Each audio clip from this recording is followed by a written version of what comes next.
Hello, ladies and gentlemen. I hope I'm going live about now.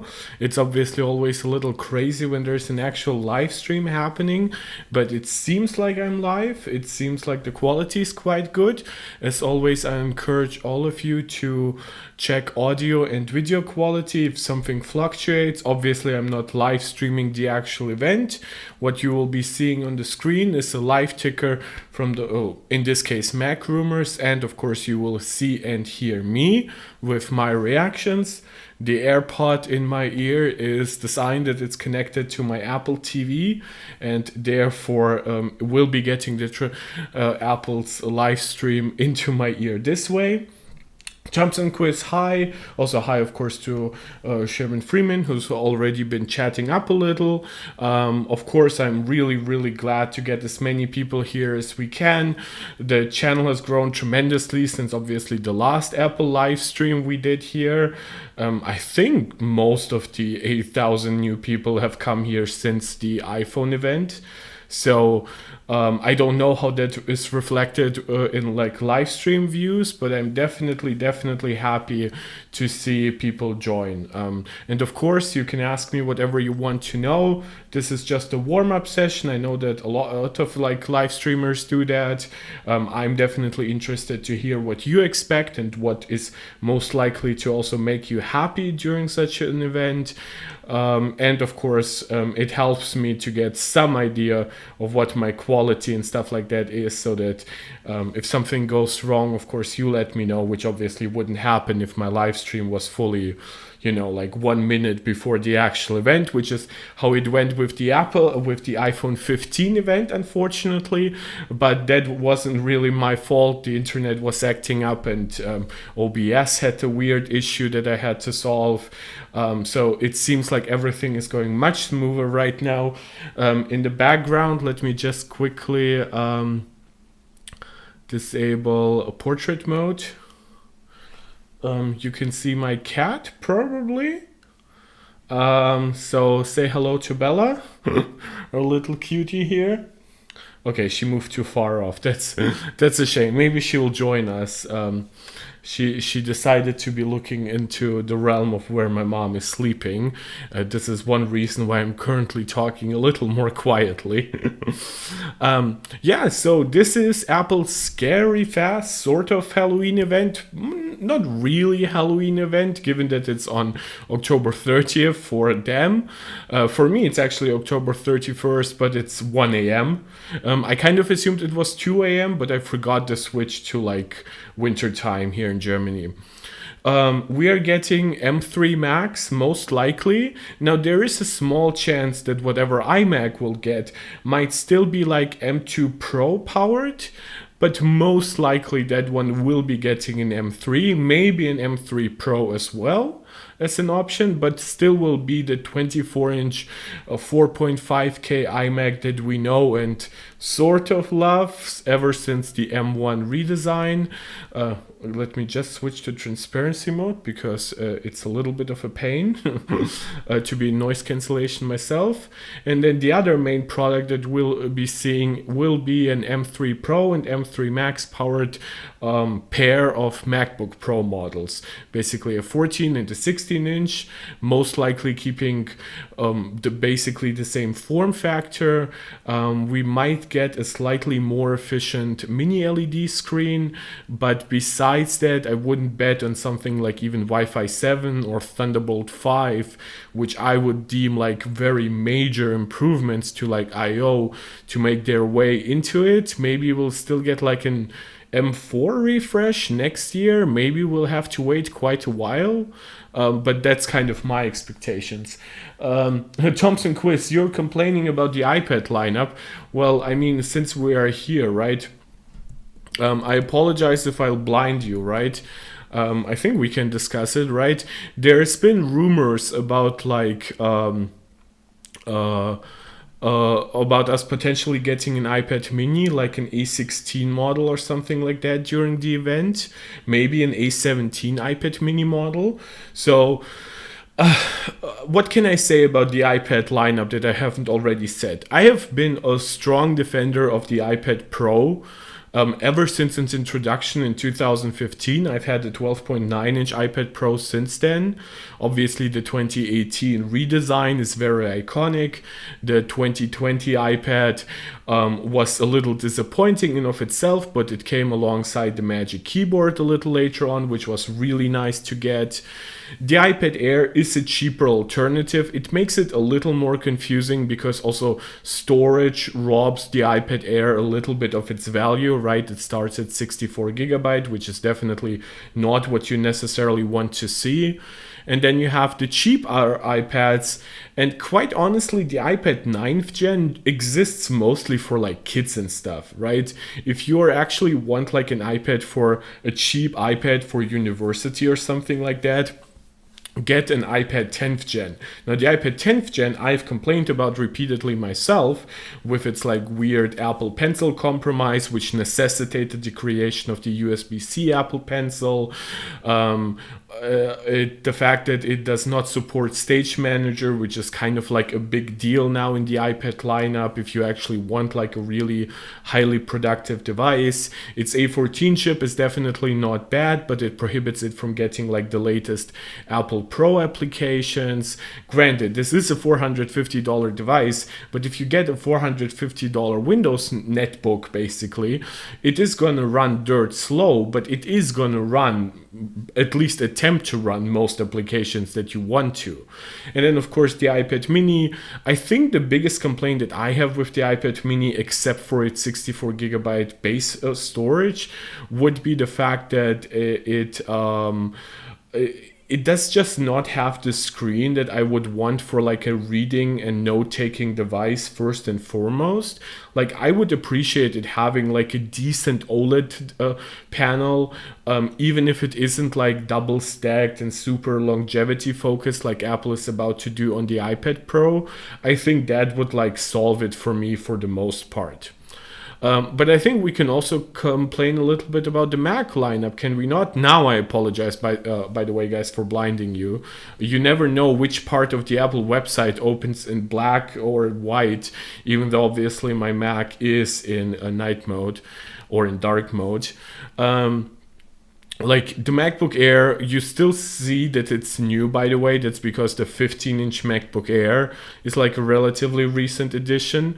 Like the 13-inch MacBook Pro is like a travesty. Like it should have been entirely supplanted by the 15-inch MacBook Air, right? The 15-inch MacBook Air has like more cooling capacity. The 15-inch MacBook Air is larger. The 13-inch MacBook Pro should have never gotten the M2 chip, so the 15-inch MacBook Pro MacBook Air should, in theory, have a better processor by default. Then you have like your iMac, which is obviously now pretty old, powered by M1. No really forward-facing like features like ProMotion or anything like that. You've got your like Mac Mini, which is a fine device, right? It's obviously, it has the M2, it has options for even like an M2 Pro. I would argue that the M2 Pro very quickly becomes irrelevant given how close to the pricing of the base M2 Max Mac Studios, which I actually think is quite a high value product for Apple standards. And then you get the Mac Pro, which is obviously an entirely different beast, costing $3,000 on top of what the Mac Studio costs, just because it's like adjustable with some aftermarket accessories. So it is like Apple's lineups are obviously bigger than they've been for most of their history, for most of their products. I don't see that as a fundamental weakness. I think choice is good. I just think that too much for a company that is structured the way Apple is will lead to bad results sometimes, where like Apple's internal engineering resources are actually not as big as some might expect from like a $3 trillion company at the stock market. So in my opinion, whatever like Apple does has the potential to take away from something else. And this is when we get back to like the iPads. Well, this is why I've criticized the 10th generation iPad so much, because I have said time and time again that instead of a $450 10th gen iPad with like some weird compromises, I would have just liked to see the iPad Air get like a higher base storage, and then maybe even a new chip that would like give it even more like longevity. And then you just don't need it, because anybody who really wants that kind of product would just pay a little extra to get a much better iPad Air. And anybody who then wants even better, and especially a more premium screen, would then get an iPad Pro. I think that would work really nicely as a lineup overall. But yeah, I don't know what we'll see. Like, because like the MacBook Air, right? We have like Apple's, like, you know, like Apple has to like comply with certain regulations, so they have to like let governments and stuff like that know in certain regions like what the exact battery size will be of certain products.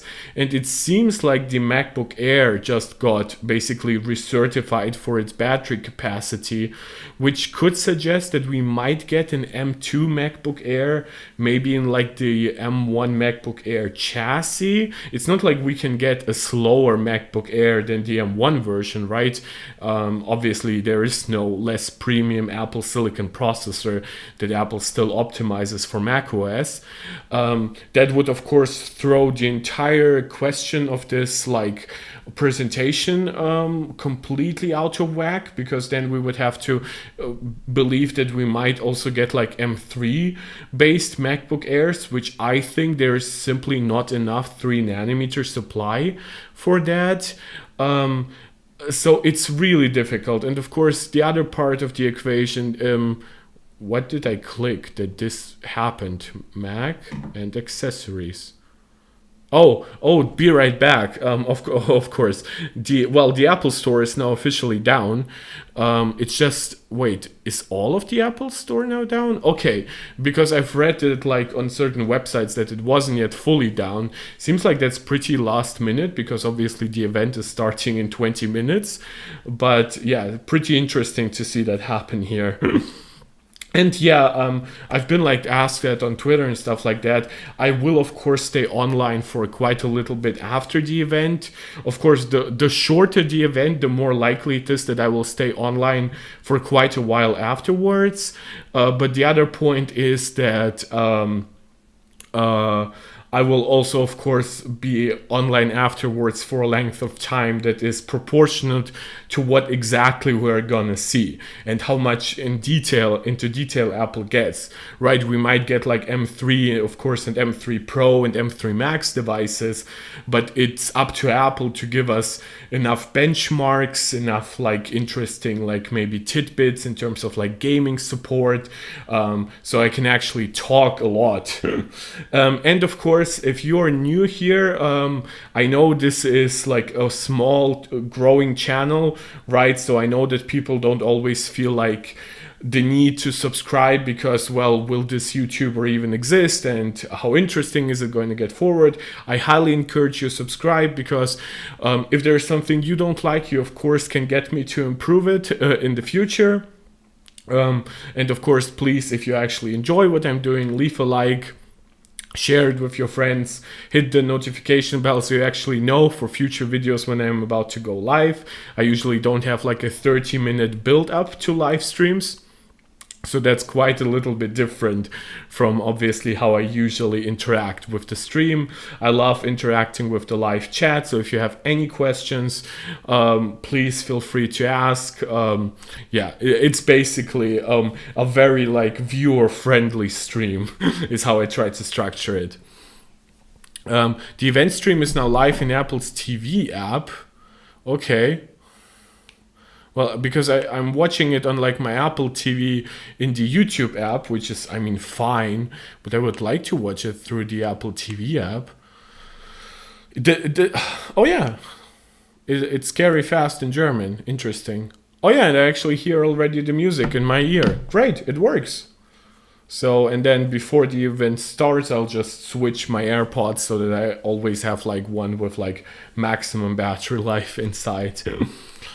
They are basically reporting here in Mac rumors what we have like already discussed for the most part. Like we've accidentally found out that the Apple's online store has gone down, so we were actually quite early on that.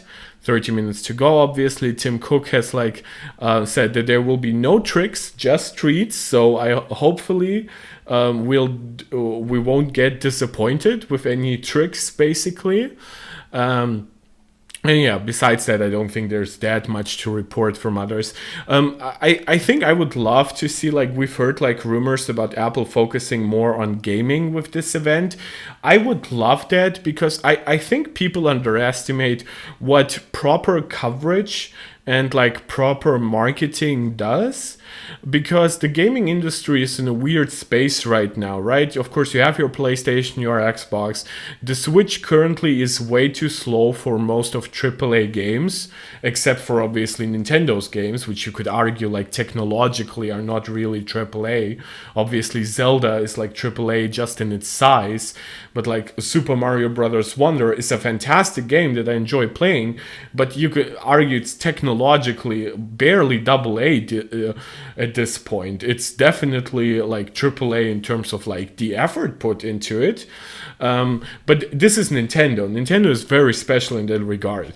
Like PC hardware has gone down in price a little bit, so Apple would have to like really go up in value, like with the value perception of their Macs, if they really want to like basically confront more of the PC industry when it comes to gaming.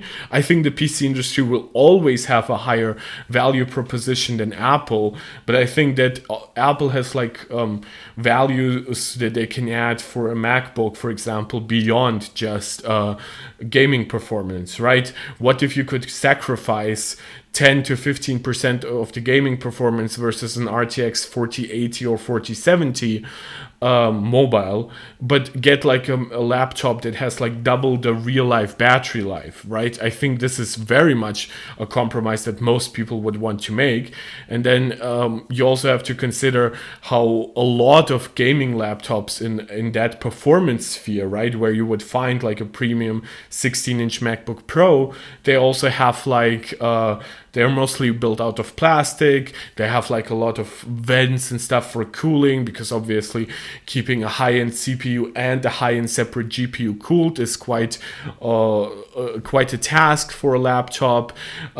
They might not even always have like 100 watt hours of battery size, but they definitely will lose out in battery life. So like build quality, also just the screen, right? A lot of like laptops focus a lot on just like pixel response times. They most forego like mini LED screens. Some have like OLEDs these days, but like OLED on laptops is still like a little iffy. It's not always very color accurate. It doesn't get bright enough in many scenarios. It has gotten definitely better, and we do have like 90 and even 120 hertz like fast screens that get decently bright, but those are also very expensive. So, and then you still have to consider some stuff like burn-in. So I think that Apple has a lot of stuff that they can advertise. They don't need to be the best in absolutely everything in order to make their computers like really worthwhile in terms of like performance, battery life, pro applications. Like, for example, adding like hardware accelerated ray tracing support. Apple has been like quite behind the likes of like Nvidia in terms of like Blender support and similar applications, but with this they could legitimately make a huge jump that would help them, because a lot of applications, like, look, Blender got like native Apple Silicon support, and Apple even worked with the Blender developers directly, but there's still a ton of like CAD-based CAD software and stuff like that that would need a little bit of love directly from Apple, or from their or at least from the developers. And the more Macs that are out there, the more people that are out there that actually demand those apps to be optimized, and then the more performance those Macs can actually pump into those applications, right? Because there is no point for like demand to build up for Macs to get like certain CAD application supports if they are like 4 to 10 times slower than NVIDIA processors still.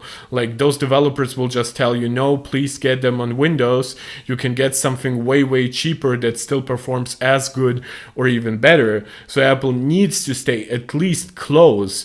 And given that we are not likely to see like NVIDIA's Blackwell, which will be RTX 5000, until early 2025, we might actually see like Apple like really having like a long-term game here, because by that point Apple will be close to like M4 or maybe already at M4, right? But releasing M3 now, even while M2 was pretty competitive.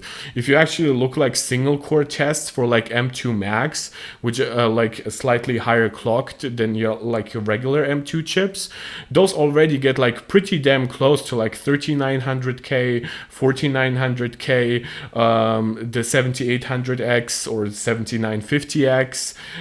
So Apple has a lot that they can still like leverage. If they increase like their CPU performance by 15 to 25%, they will easily have the world's fastest single core performance until like Zen 5 on a desktop comes out, probably in like 4 to 5 months, but will then have like double the power consumption to achieve that. So Apple will have a lot that they can do here. Why did Parallels Toolbox just install on my Mac? I guess it updated itself. I didn't know I even put it on automatic updates. So yeah, that's basically most of the build-up. It's not like I've already like talked on Twitter ad nauseum to like what I expect, right? Which is like an M3 iMac, M3 Pro and Max MacBook Pro, maybe an iPad mini with either an A16 or hell, Apple might go crazy and offer an A17 iPad mini and say like, oh yeah, it also runs the likes of like Resident Evil and stuff like that. Which obviously would have like benefits for Apple, because yeah, sure, it would be a much more expensive iPad mini to manufacture, but it would likely have even better battery life. They could advertise it even stronger for its performance and stuff like that. And of course, having more premium games and stuff like that they could sell with it would help them out with like a slightly lower hardware margin. I'll just check briefly on YouTube if like my stream quality is still good. Yeah, it seems to work. We have 4 people watching. Thank you very much for that. It seems to be ticking up now that we're getting closer to the event. As I've said before, please consider subscribing if you haven't already. Consider liking, sharing. This is especially helpful during a live stream so that other people can find our stream and join us, which is obviously really welcome. And if you want to support this channel directly, maybe not if you're here for the first time, but obviously overall, you can find my Patreon account link in the description of this channel, and you can of course send super chats, super stickers, stuff like that. Oh yeah, it's no need to refresh. I wanted to refresh.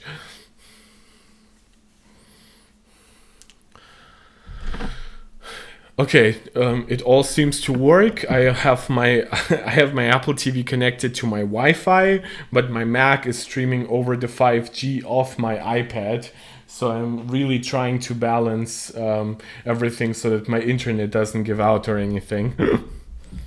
And I still have to charge my iPad. With just over 10 minutes to go, the stream is live on apple.com. Okay, that's nice. I'm streaming through the Apple TV app on my Apple TV. It's kind of confusing with all the Apple TVs, right? You have your Apple TV hardware, your Apple TV app, your Apple TV Plus like service. Yeah, but I guess we'll still like dealing with that. Yeah, it all seems to be working fine. That's great. Have to reduce quality here a little bit. Doesn't eat too much into my mobile data, I guess. Yeah, and of course, as always, please let me know if like the audio and video quality is like working all right for you. I know it can be sometimes a little bit iffy, especially if like more people than usual are watching. YouTube can be weird about that. It then just randomly switches ingest servers and stuff like that. But I hope we can all deal with that just fine. And I guess beyond that, the only thing that I can probably give is like a small expectation game in terms of what I like sort of believe will happen, right? In terms of like performance, exactly, right? I mean, it's called a scary fast event, so we'll have to consider stuff like exact performance metrics. I kind of would expect like A17 Pro single core performance, but then like around maybe 10% faster, right? The for example, the A17 Pro is around 2950 in Geekbench 6 single core result, so I would expect it to maybe go up to like 3200, maybe up to 3300, which would be quite nice. Obviously, the M series of chips are a little higher clocked usually. So that's where I would likely see the result coming from. And in terms of GPU results, actually kind of hard to predict because Mark Gurman has like predicted that like the GPU core count is like barely changing, which wouldn't quite line up with what we saw with the A17 Pro, right? The A17 Pro went from 5 GPU cores on the A15 on the A16 to 6 GPU cores, which would result in like the M3, for example, having up to 12 GPU cores, while M2, which was based on A15, had 10 GPU cores, which made sense, right? That was just double. But Mark Gurman predicts that the M3 would still have only 10 GPU cores rather than full 12, which what I would expect to happen based from the A17 Pro, right? That would kind of keep up with how A14 stacked up versus M1, how A15 stacked up versus M2. So that at least would make sense to me. But it seems like that's for some reason not happening. Maybe Apple is really stingy on like die size because of low yields for like N3B currently from TSMC, but this is obviously just speculation. Some of it might depend on what kind of memory Apple is willing to give their processors. They're currently on LPDDR5 6400, but obviously there's like LPDDR5X, which is like 8400 or something like that, right? It's basically 35% faster. And then you would also theoretically have LPDDR5T, which is a full-on 50% faster than LPDDR5, which would be at like 9600 megatransfers or megahertz, however you want to like define that clock speed of memory. It's not a perfect metric for some reason.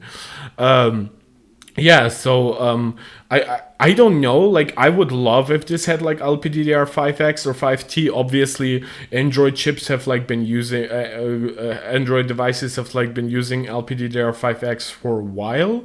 It's definitely better. It's not just faster, but it's a new generation built on a slightly better node, so it's also more efficient. Given that Apple might go up to 12 gigabytes of base RAM, they might be forced almost to go with LPDDR5X because this is where they're most likely to get like a substantial amount of like 6 gigabyte or 12 gigabyte modules. Again, highly speculative, but this is what we kind of have to do 3 minutes before the event, don't we? Just checking everything so that we're transitioning quite nicely into the event, because I hear the music like picking up a little on in my ear. Yeah, it all seems to be working, which is really, really encouraging. I hate it when it stops working somewhere in between. I know that like we won't get as many viewers even as we got during the iPhone event because the timing is just so weird. Like 5 p.m. Pacific time for me in Germany, it's like 1 a.m. I know that I have a lot of viewers from like India and Indonesia. For them, it's like what, it's like 5 a.m. or something like that, or even like 5:30 a.m. So that's quite crazy, but I still want to make the live stream. Obviously I'll still leave it on after it's been like processed, and then of course I'll keep on making videos about this event, and of course once all the reviews launch and stuff like that, and of course I'll have to inform you guys if I decide to actually get any of those Macs myself. I have an M1 Max MacBook Pro, so if I actually get something, I'm not likely to keep it. It would probably only be for review reasons, and that would then heavily depend if I can actually get it day one, right? Because if I cannot get it day one, well, then I'm most likely to just not do the order, because what is the point of me reviewing a MacBook Pro like 3 weeks at that point after like the likes of MKBHD have posted their reviews? So that's kind of like my considerations that I'm currently going through. But we're just 1 minute away anyway. So my TV has just changed a little. So I'll have to adjust a little bit, right?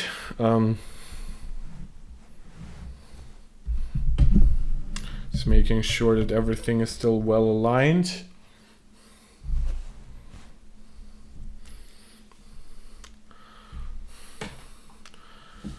Last time I like covered a lot of my TV screen with like my Mac. I'm trying to make it more friendly for myself as well.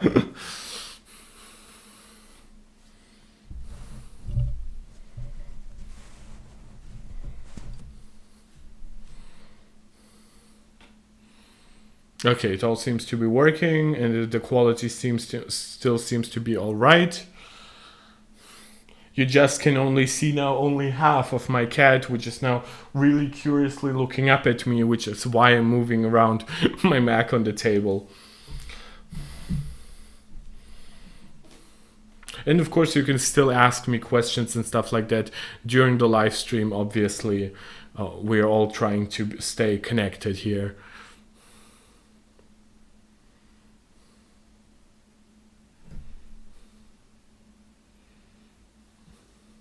Okay.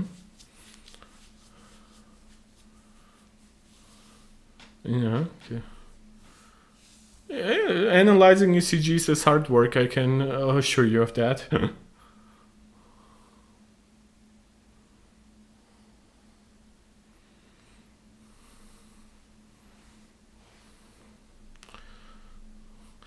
Well, this is, I guess, a pro event, right? It's all about like people doing actual work on their Macs, and the fact that they are starting so directly with talking about like people working on Macs, and there's like no iPad here in between or anything. Like there are Mac Minis and MacBook Pros.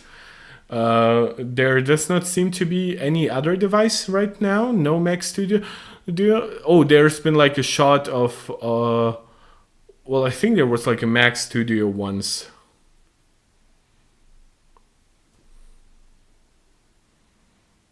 Oh, I think there's like a MacBook Air there still. So I guess Apple could still like show you other Macs beyond just like MacBook Pros, but it was a nice theory while it lasted.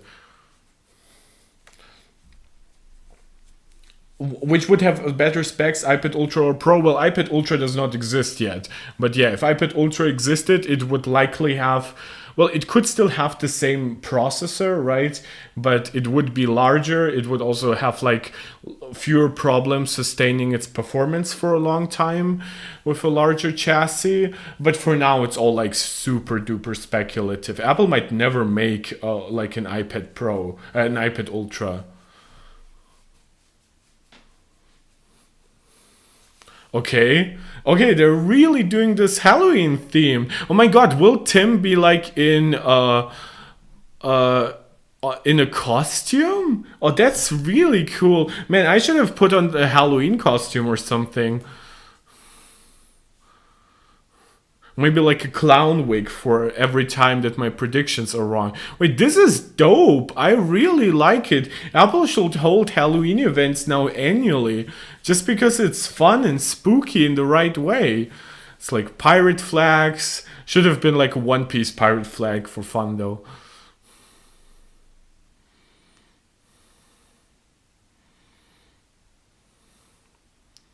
Oh no, he's not in a costume. I at least I don't think so.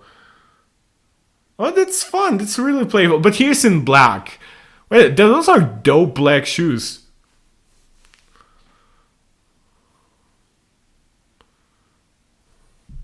Oh, product. Oh, the Mac. Yeah.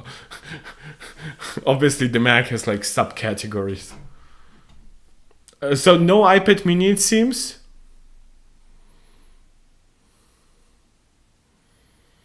Yeah, and it seems like my speech is basically like a minute ahead of Apple. Also, this seems like a real event. This is not like what we got with the M2 Pro MacBook Pro.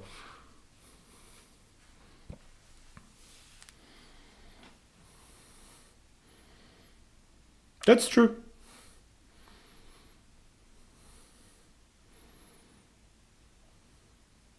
What?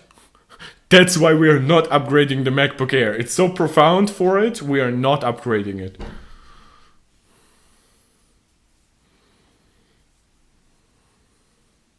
Oh no, I guess. But he will say, but we want to make even faster Macs.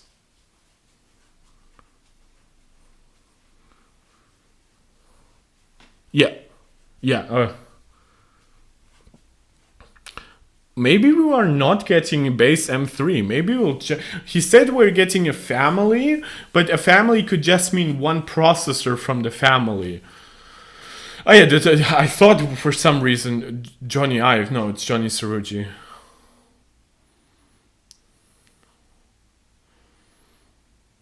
Oh, those are also dope like shoes.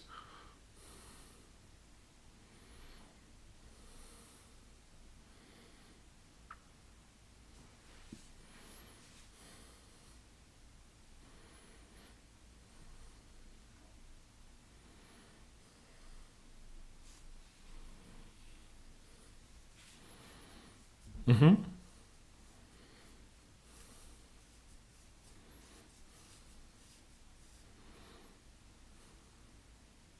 I'm really curious. I'm real.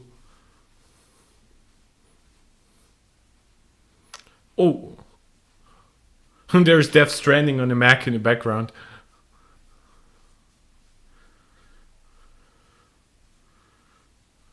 Oh, three. M3, M3 Pro, and M3 Max. My god, eat shit all the naysayers. This is so awesome.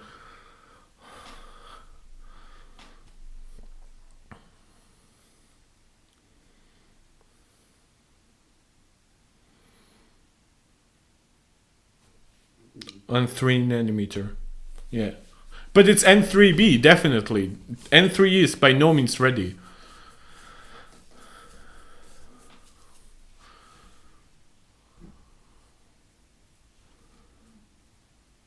Yep. They're super, super tiny. My god, M3 Max is like enormous. Really?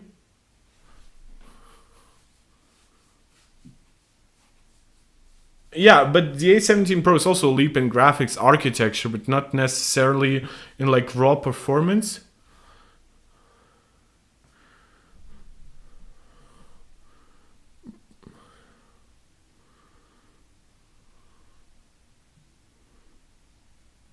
Okay, so new feature called dynamic caching.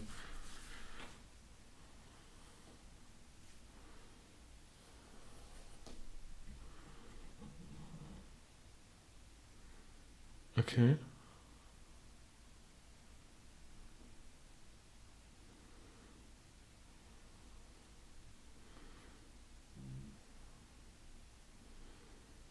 Oh, okay. I sort of get it, I guess.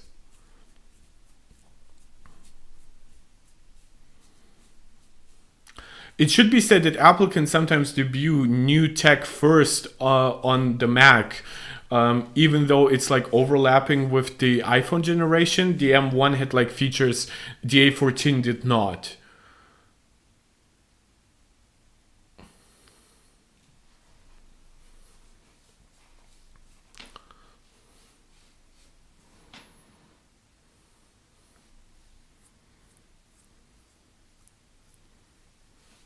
Okay, mesh shading, ray tracing are also A17 Pro features. I don't know if dynamic caching will be available on A17 Pro. I don't know what its advantages will be in real life.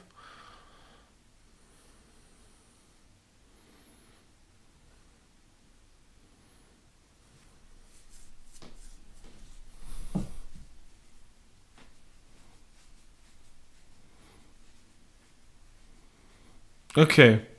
But that's not the 4x they promised for like the iPhone.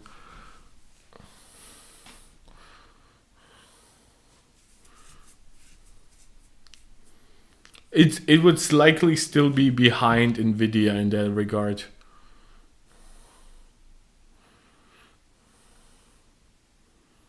Yeah, okay, this lines up with what I expected.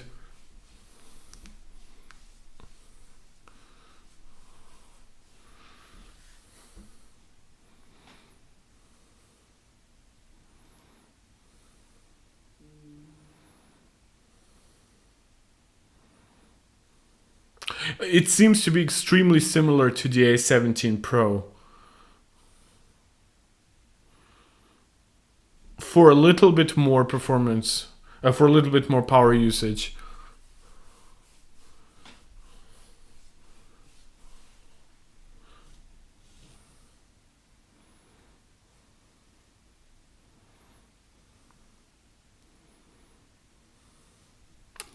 That's the Intel Core i7 1360p. They actually put the number of it right next to the graph.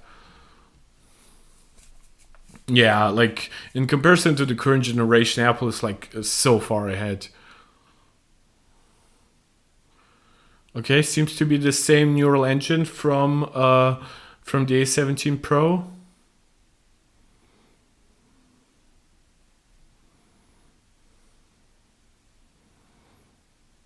Okay, no AV decoding. Oh, okay.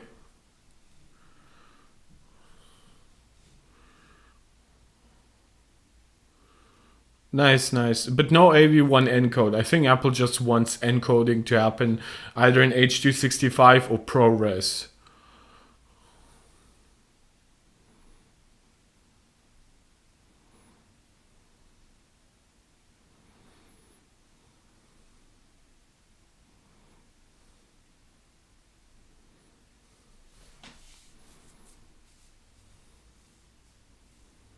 Okay, Mark Gurman was right.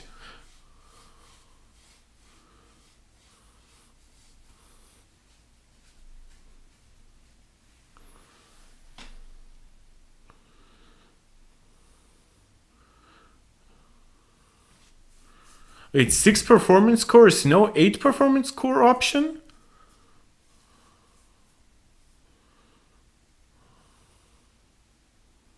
Wait, M3 Pro is in some ways a downgrade over M2 Pro? No, M3 Max is a fucking beast.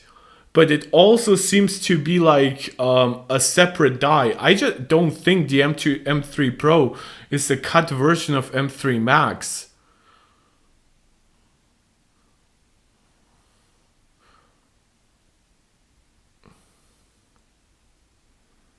M3 Pro, 128 gigs of unified memory. Yeah, the M3 Max is not just a scaled. It's not M3 Pro. Is not just cut off from M3 Max. They're dramatically different. But M3 Pro seems to be like rebalanced. There's no like 8 core performance version anymore, I guess. I think they like restructured it to be more efficiency focused, so it doesn't kill like the battery life, for example, of the 14-inch MacBook Pro.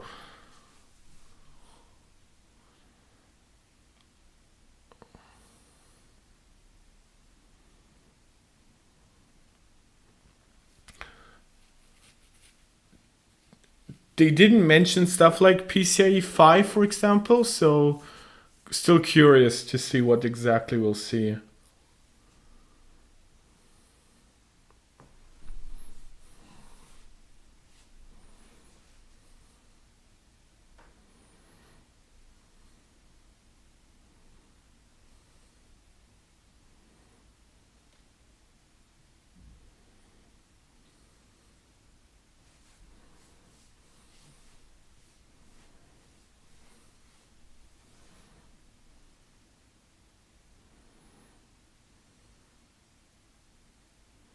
This is what I've always said. I've always said that this is still upgrades primarily for Intel devices. People with M1 should still be happy. It's just wasteful to upgrade too often.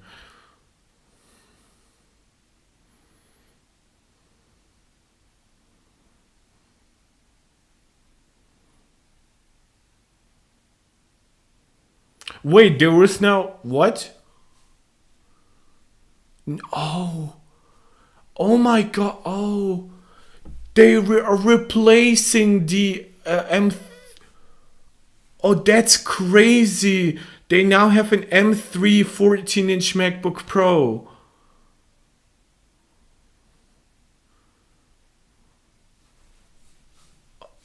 Oh my god, that's so smart of them.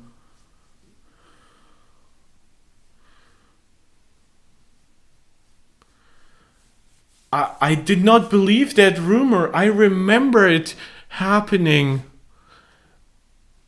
They're repurposing the shit out of the new 14 and 16-inch design.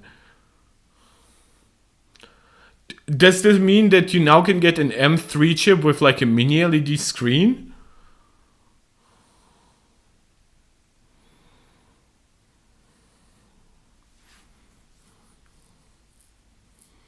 We might not even get an iMac here.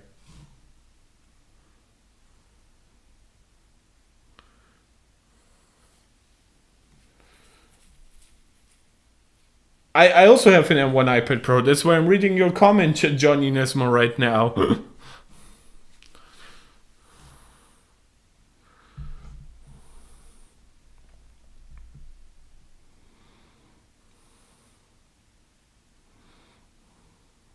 And it's already like quick to do so. Like,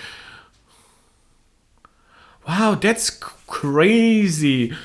I honestly believe that M3 in the 14-inch MacBook Pro is the result of just how the industry is like currently on a downturn for PC sales.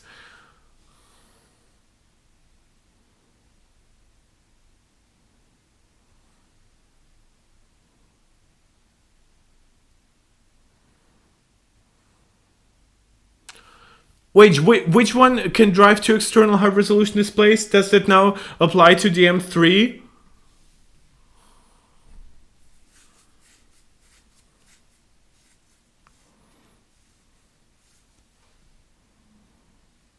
It still would put it behind, of course, RTX 4080 and stuff like that, but it's now a much more viable solution, especially if it doesn't get crazy expensive, though I kind of expect it to be. It's interesting though that they haven't yet talked about like any other specifications on this MacBook Pro.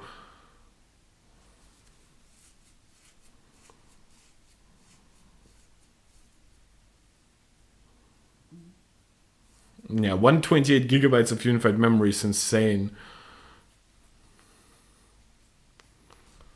Which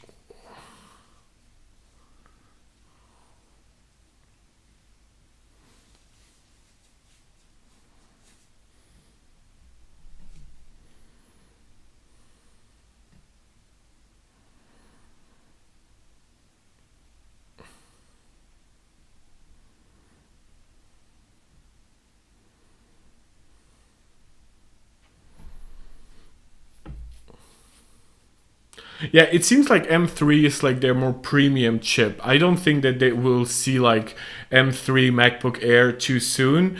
I think the MacBook Air will now become similar to the iPad Air, which is that it just gets the latest chip later on, and it might honestly be like downscale to a degree, right? Where we might not get like all GPU cores on like an M3 MacBook Air eventually. 22 hours of battery life, that's nice. Apple is pushing AMD and Nvidia to make ARM chips. Yes, to a degree, especially Intel should kind of think about that, but they don't. Desktop PCs and laptops are going to make the leap to ARM. Yes, but there's still like developer problems with Windows on it. Like it will really depend on Microsoft and stuff like that. Yeah, I think this was pretty much a must-have upgrade for anyone with an Intel-based MacBook, right? You get like such versatility between like M3, M3 Pro, M3 Max.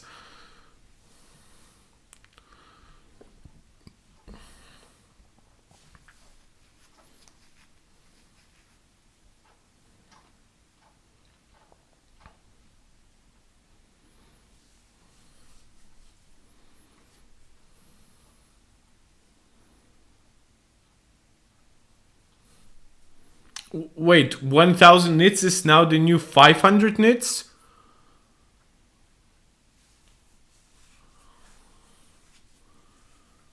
Wait, that's insane. Did they double brightness?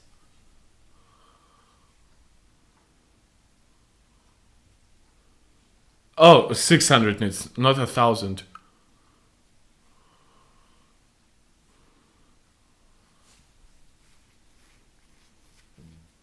Okay, it's that makes sense. By the way, we had like reports of it being like 10 to 15% more efficient. Obviously, 20% brightness increase makes way more sense.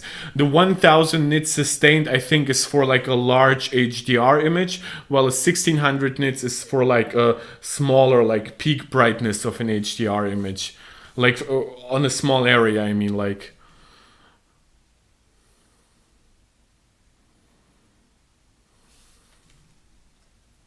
what? Is that an ad or did I miss some them talking about John? Yeah, John Nismo, you're asking HDR question mark? Of course, you could have had HDR on any like 14 and 16-inch MacBook Pro. They have phenomenal mini LED screens. Oh Jesus Christ, those assholes! I might want this.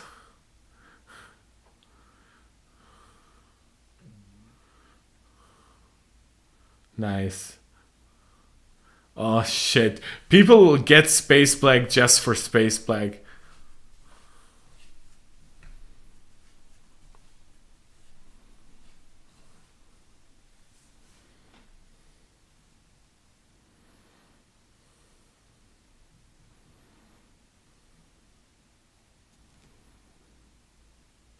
Wait, will they talk about like repairability here?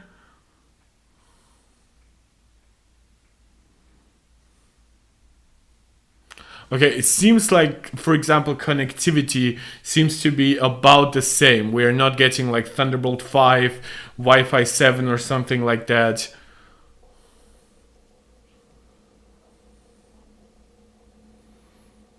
Yeah, if Apple weren't like demonetizing content that like streamed their events directly, I would be demonetized for like streaming their Godzilla content right now. Oh my god, this looks so good.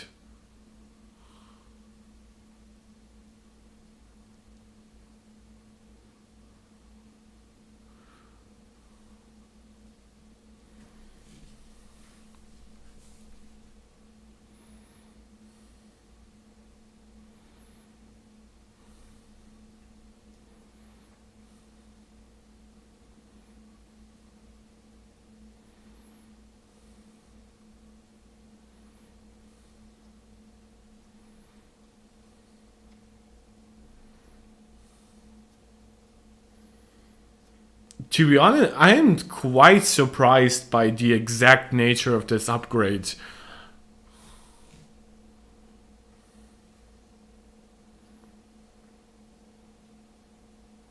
But like M3 Max is 96 billion transistors. It's just freaking insane.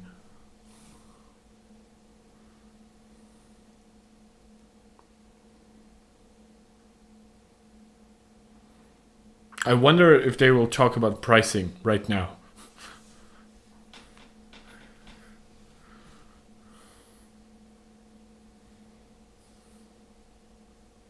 You can, by the way, see my cat licking herself behind me.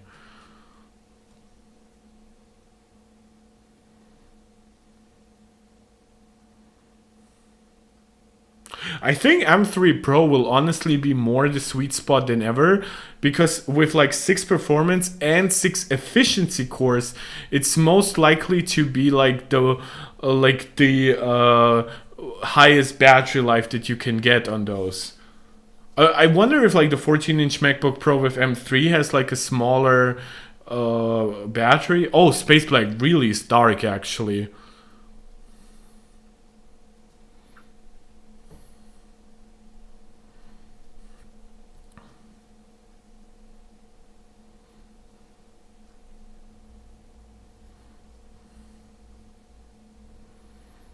I really hope they tune down their memory pricing a little bit, because like with the current pricing, getting 128 gigabytes is just insanely priced.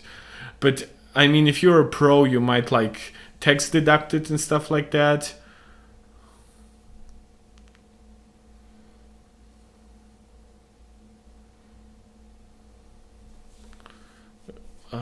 Thunderbolt 4, so no Thunderbolt 5, and then I guess there are no other changes to like HDMI or the SD card slot.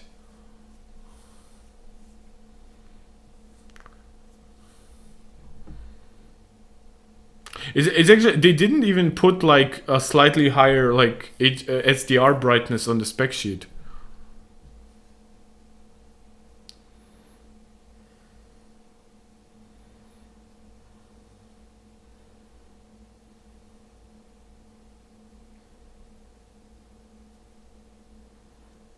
Okay.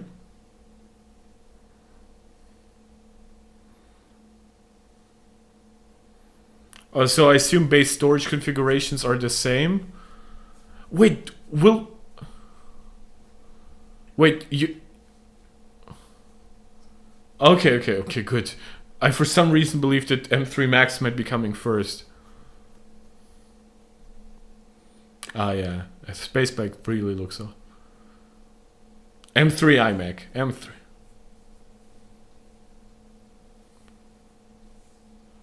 No black. Come on, guys.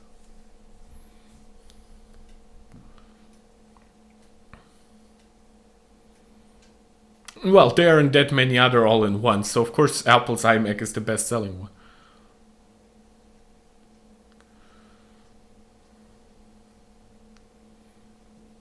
Wait, what? Oh no, they didn't give it. They didn't give it like a black version. Why not make it a space? Why not give us a space black iMac?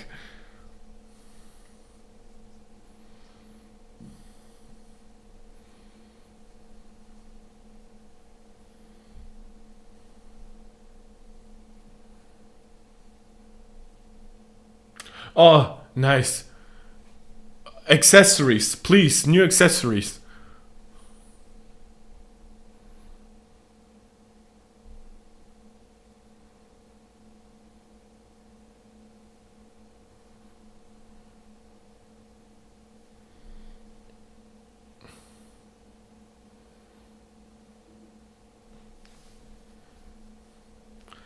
Yeah, sorry, this is copium Apple. 24-inch is just not big.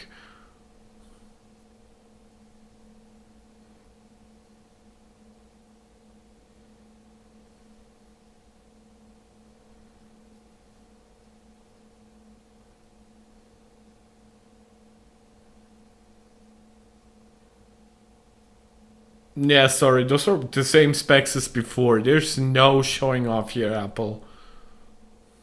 Okay?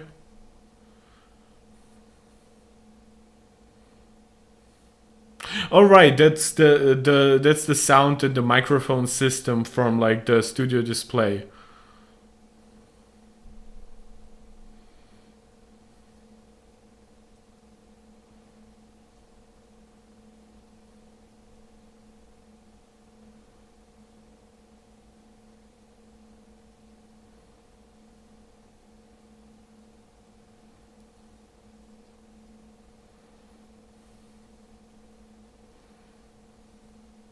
But yeah, all the connectivity features already just existed. That's weird for them to cover this.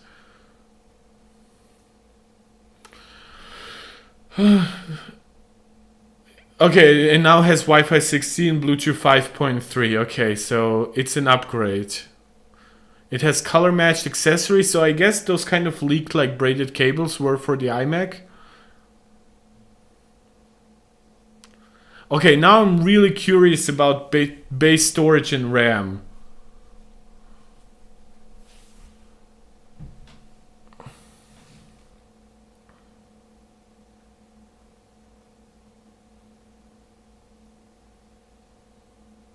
Okay, it seems like it's a short event, but they still didn't want to structure it the same way they did like I believe it was the February event where we got like M2 Pro and M2 Max MacBook Pros.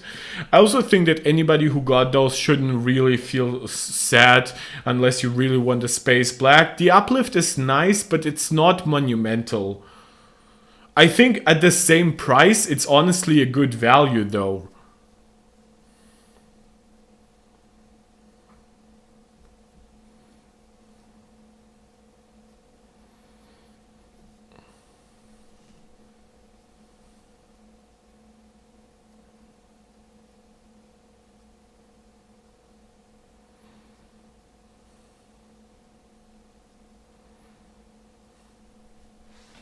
Will we get any price decrease?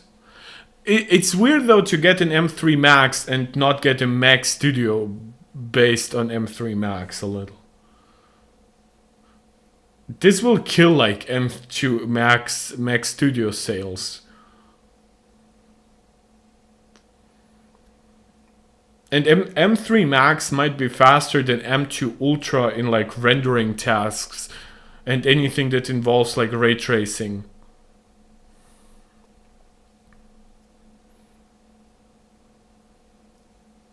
Well, that's a short event, man. Just trying to move my MacBook back into good place. Well, you could have guessed.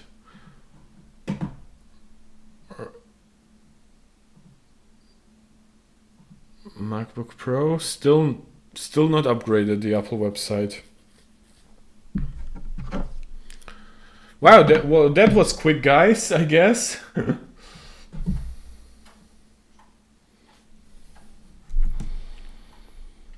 Yeah, so they're ending it here. I think those are slightly smaller upgrades in some ways than I expected.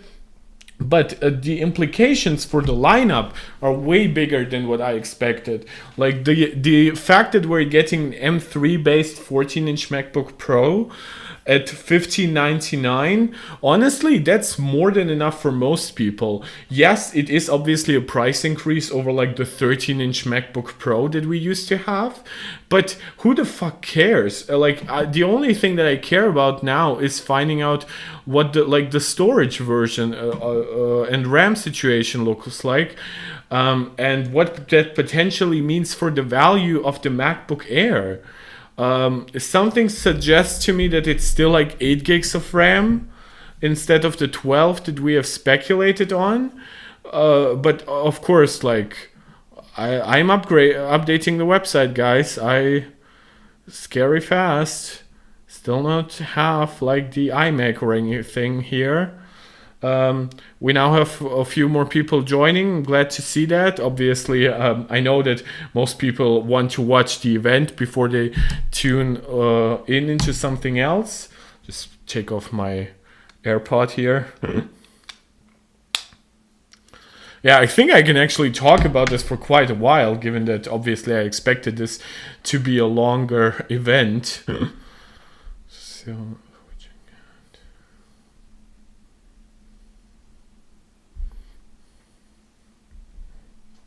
So what kind of questions do you guys have? What makes you the most curious about this event? Oh my god, we already have it. Very, very fast here.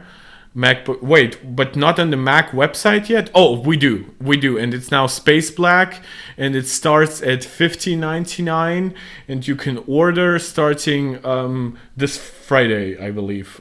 Or is it? No, No, the 7th is not this Friday. I'm weird. Just watch it. That was quite a short event. Yeah, you have to think of it similar to what we got in like February with like the M2 Pro and M2 Max MacBook Pro, but basically a little longer because it is a really new generation. Okay, so they still start with 8 gigs of RAM, right? Not 12 like some suspected. So I assume pricing are the same. But wait, what? 1 terabyte? Yeah, of course, you can get here like 1 terabyte. You always get like the fully enabled M3, right? So I would kind of suspect that you get like an M3. If once you get a MacBook Air, you actually get like it with 9 cores potentially for like power savings and binning issues. The M3 Pro has 18 gigs of memory. How does that work? Wait, it's now way better value. You get like obviously your new processor. Now that processor can be a little bit of a downgrade, right? Because wait, which core is like binned here? Oh my, this is such an interesting lineup. 18 gigs of unified memory. 18 gigabyte makes sense because of the new denser storage module. So I suspect this is taking a 12 gigabyte module and using the higher density version of it. And which results in this being like 18 gigabyte. No, this is probably like 18 gigabytes would be like 2 9 gigabyte modules, which would be like the denser version of previously 6 gigabyte modules that were available. And this uses like 4 of those modules. And the pricing for this with 1 terabyte of storage, 36 gigabytes is more than the 32 gigs I had. The pricing is quite high. I don't know how exactly it compares. And then on the 16-inch MacBook Pro, you get like $39.99 for still 1 terabyte. The Apple should really bump up the storage together with the RAM on certain configurations. At least for users like me, they'd be using it for production. Yeah, let me just briefly check on the pricing here.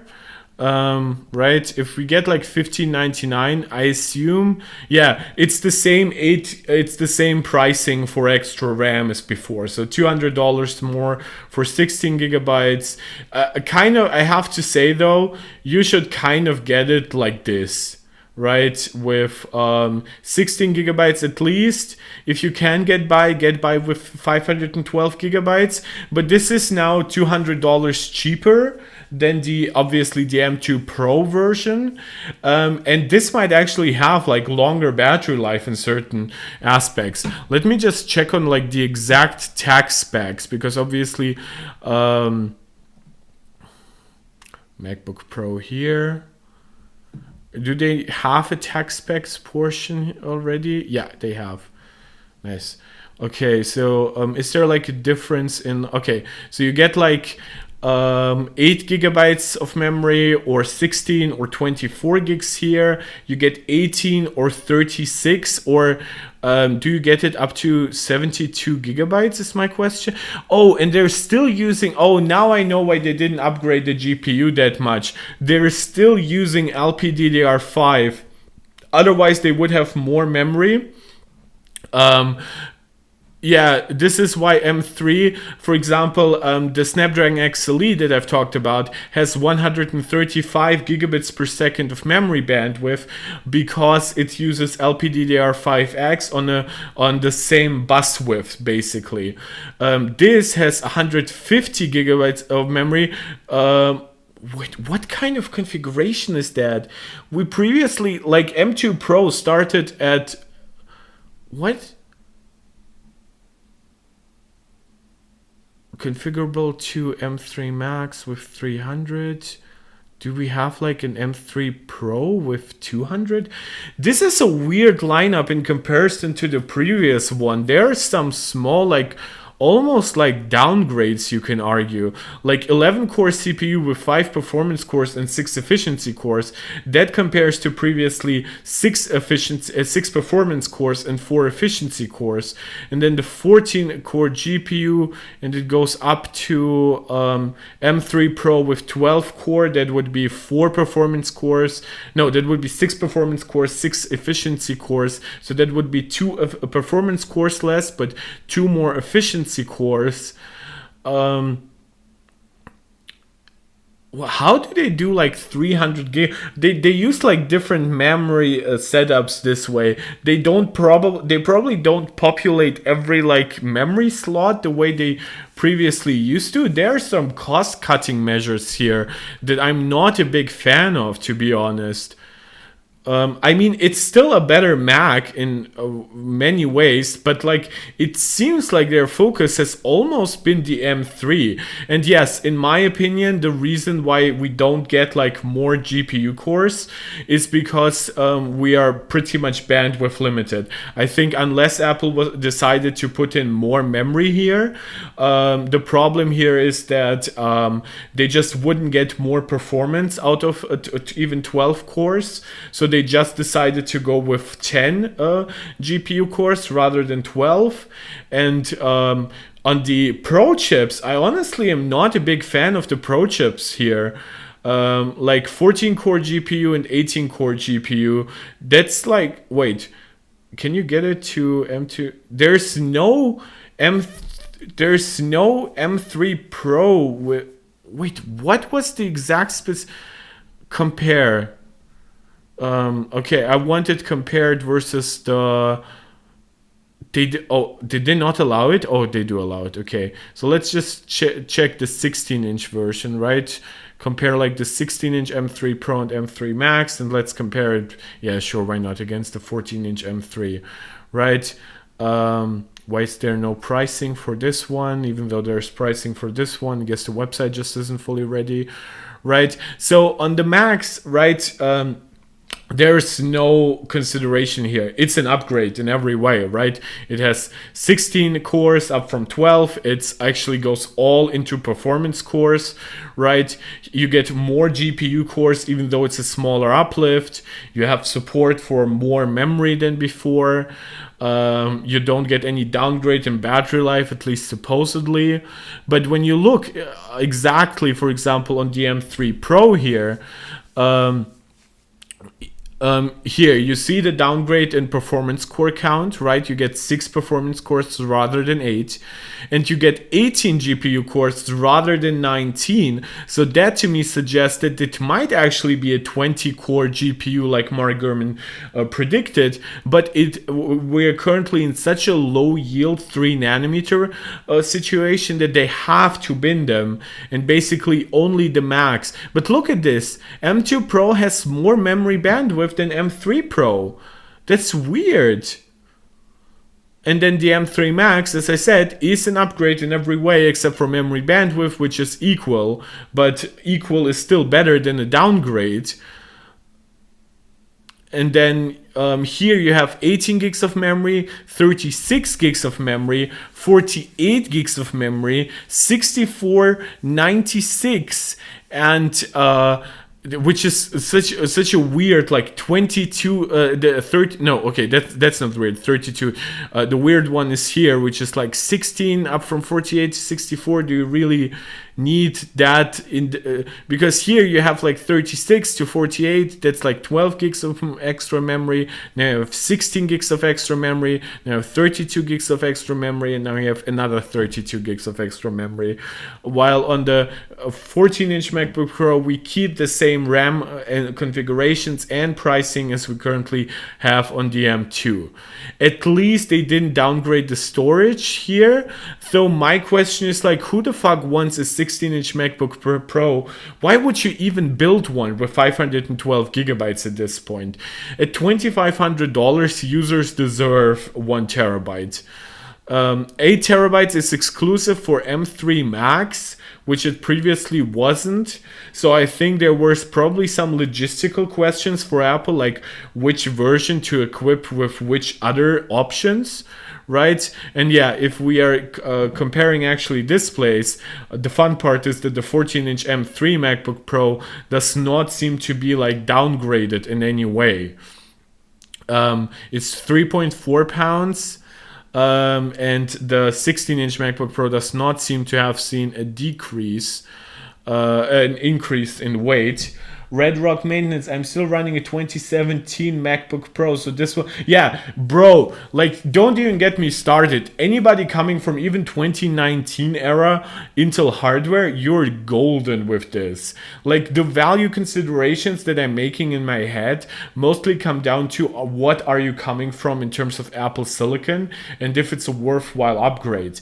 I think this is clearly a 9-month upgrade over M2 Pro and M2 Max, in the sense that, yes, this is better hardware, but they did make very different considerations, and the M3 Pro seems to be a very different die than the M3 Max, which previously did not apply to the M1 Pro versus the M1 Max, or the M2 Pro versus the M2 Max. So I'm just trying to get familiar with the piece of with the exact hardware config that we're working here. The one thing I really wanted to like look up is like the battery size on the 14-inch MacBook Pro with what was I saying, with the M1 only, right? 3.4 versus 3.5 pound. Seems like the different weight here would be just down from different cooling. And battery probably isn't changed down, which would be insane. Like 72 watt hours for an M3 chip would actually be really nice. 70 watt USB adapter, which actually is very clean, right? We now have at least like only like one clear extra choice here. We don't seem to have like an upgrade in terms of USB power adapters on the 16-inch version. Yeah, they have 70 watt hour lithium power. Wow, that's actually the M3 14-inch MacBook Pro might be like the dark horse in terms of battery life. Given just how much less power it consumes, this 70 watt hour battery on the 14-inch MacBook Pro will likely outperform the 100 watt hour version on the 16-inch. Pifikaios, you still have your 16 gigabyte M1 Mac Mini. I think you should be perfectly fine with that still. Let me just check. Obviously, from what I understand, Wi-Fi capabilities and stuff like that have stayed the same. It's still Thunderbolt 4. This one has 2 Thunderbolt ports, not 3. Does it have HDMI and stuff is my question. FaceTime audio. Yeah, it has an HDMI port. I kind of assume it would still be HDMI 2.1. So I guess the 2 display output might come down to like Thunderbolt. Yeah, right. Look at this. This one has 2 Thunderbolt / USB 4 ports, right? If it were Thunderbolt 4, that meant it could support 2 displays from the Thunderbolt 4 port, because that's baked into the specification, right? You need to support several displays if you want to call it Thunderbolt 4. So Apple advertising it supporting 2 displays on the 14-inch M3 MacBook Pro comes down to it having also the extra HDMI port. So if we get eventually like an M3 MacBook Air, that still most likely would only support one external display. Red Rock Maintenance, you're gonna get a 16-inch one. You need a bigger screen. I have a 14-inch M1 Max MacBook Pro, and yeah, I kind of understand why you would want something bigger. To me, it's basically perfect because it fits like into all my backpacks and stuff.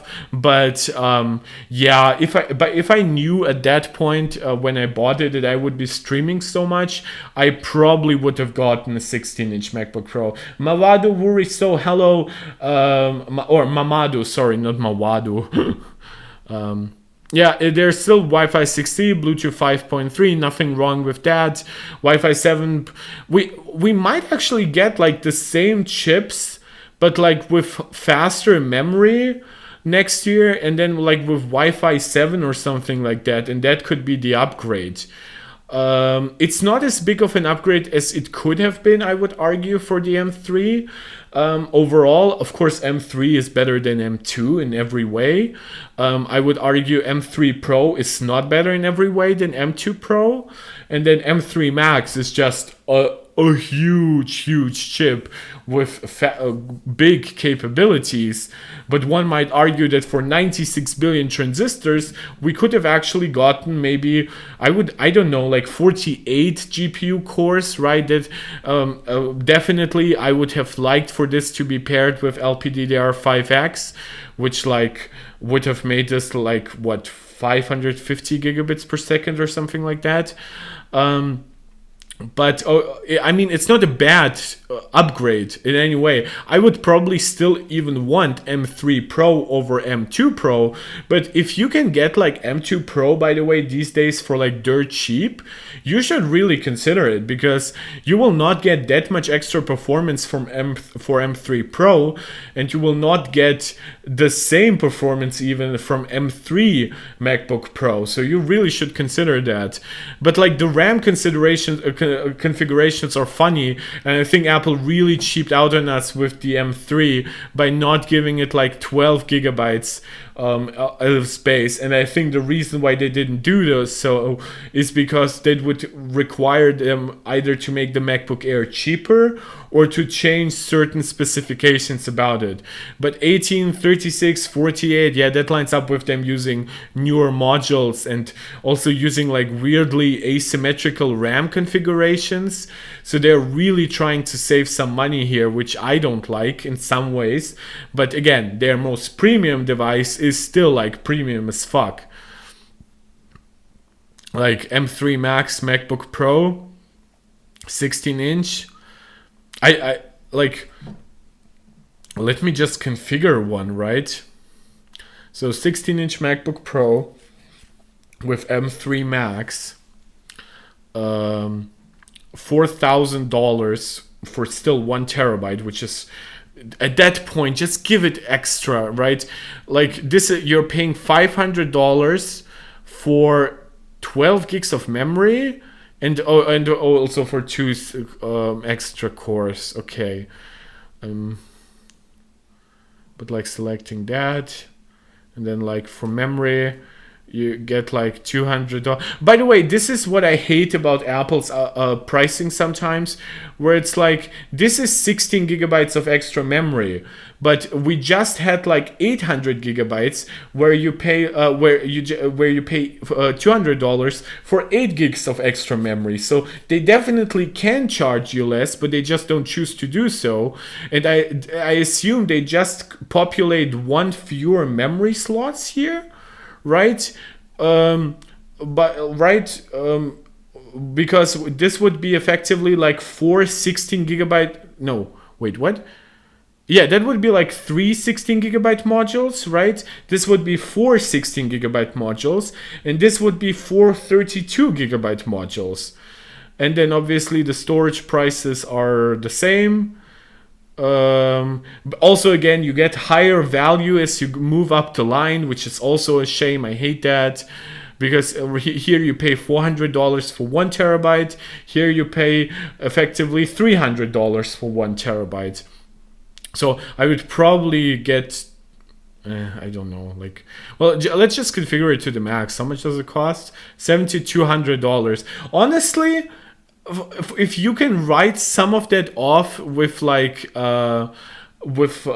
text deductions, it's not terrible. It's still like super premium priced in comparison to anything else in the industry, but it's not like you can get quite the same experience on anything else in the industry.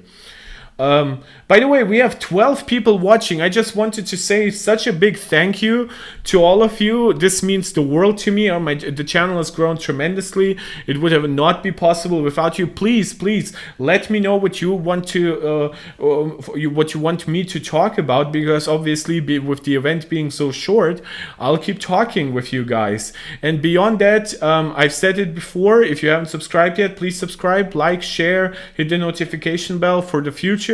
And if you want to support me directly, I would greatly appreciate if you could maybe send a small super thanks, a small super chat or a super sticker. Obviously, I'm very likely to still read your chats, even if it's not super, but small support goes a long way to support this small hobbyist YouTuber at this point. Let us check iMac tech specs the same way we just did the MacBook Pro, right?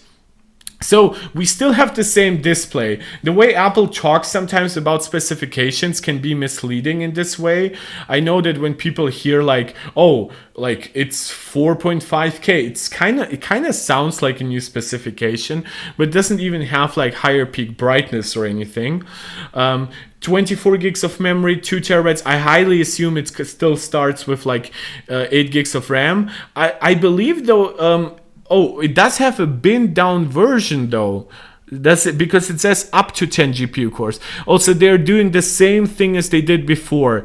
There's like a bin down version that does have fewer USB ports, right? This one has extra USB 3 speed ports. It has gigabit Ethernet, which is like built into the power bank, and it has and it still starts 256 gigs of storage, 8 gigs of memory. So there's not the value upgrade that I would have really liked to see.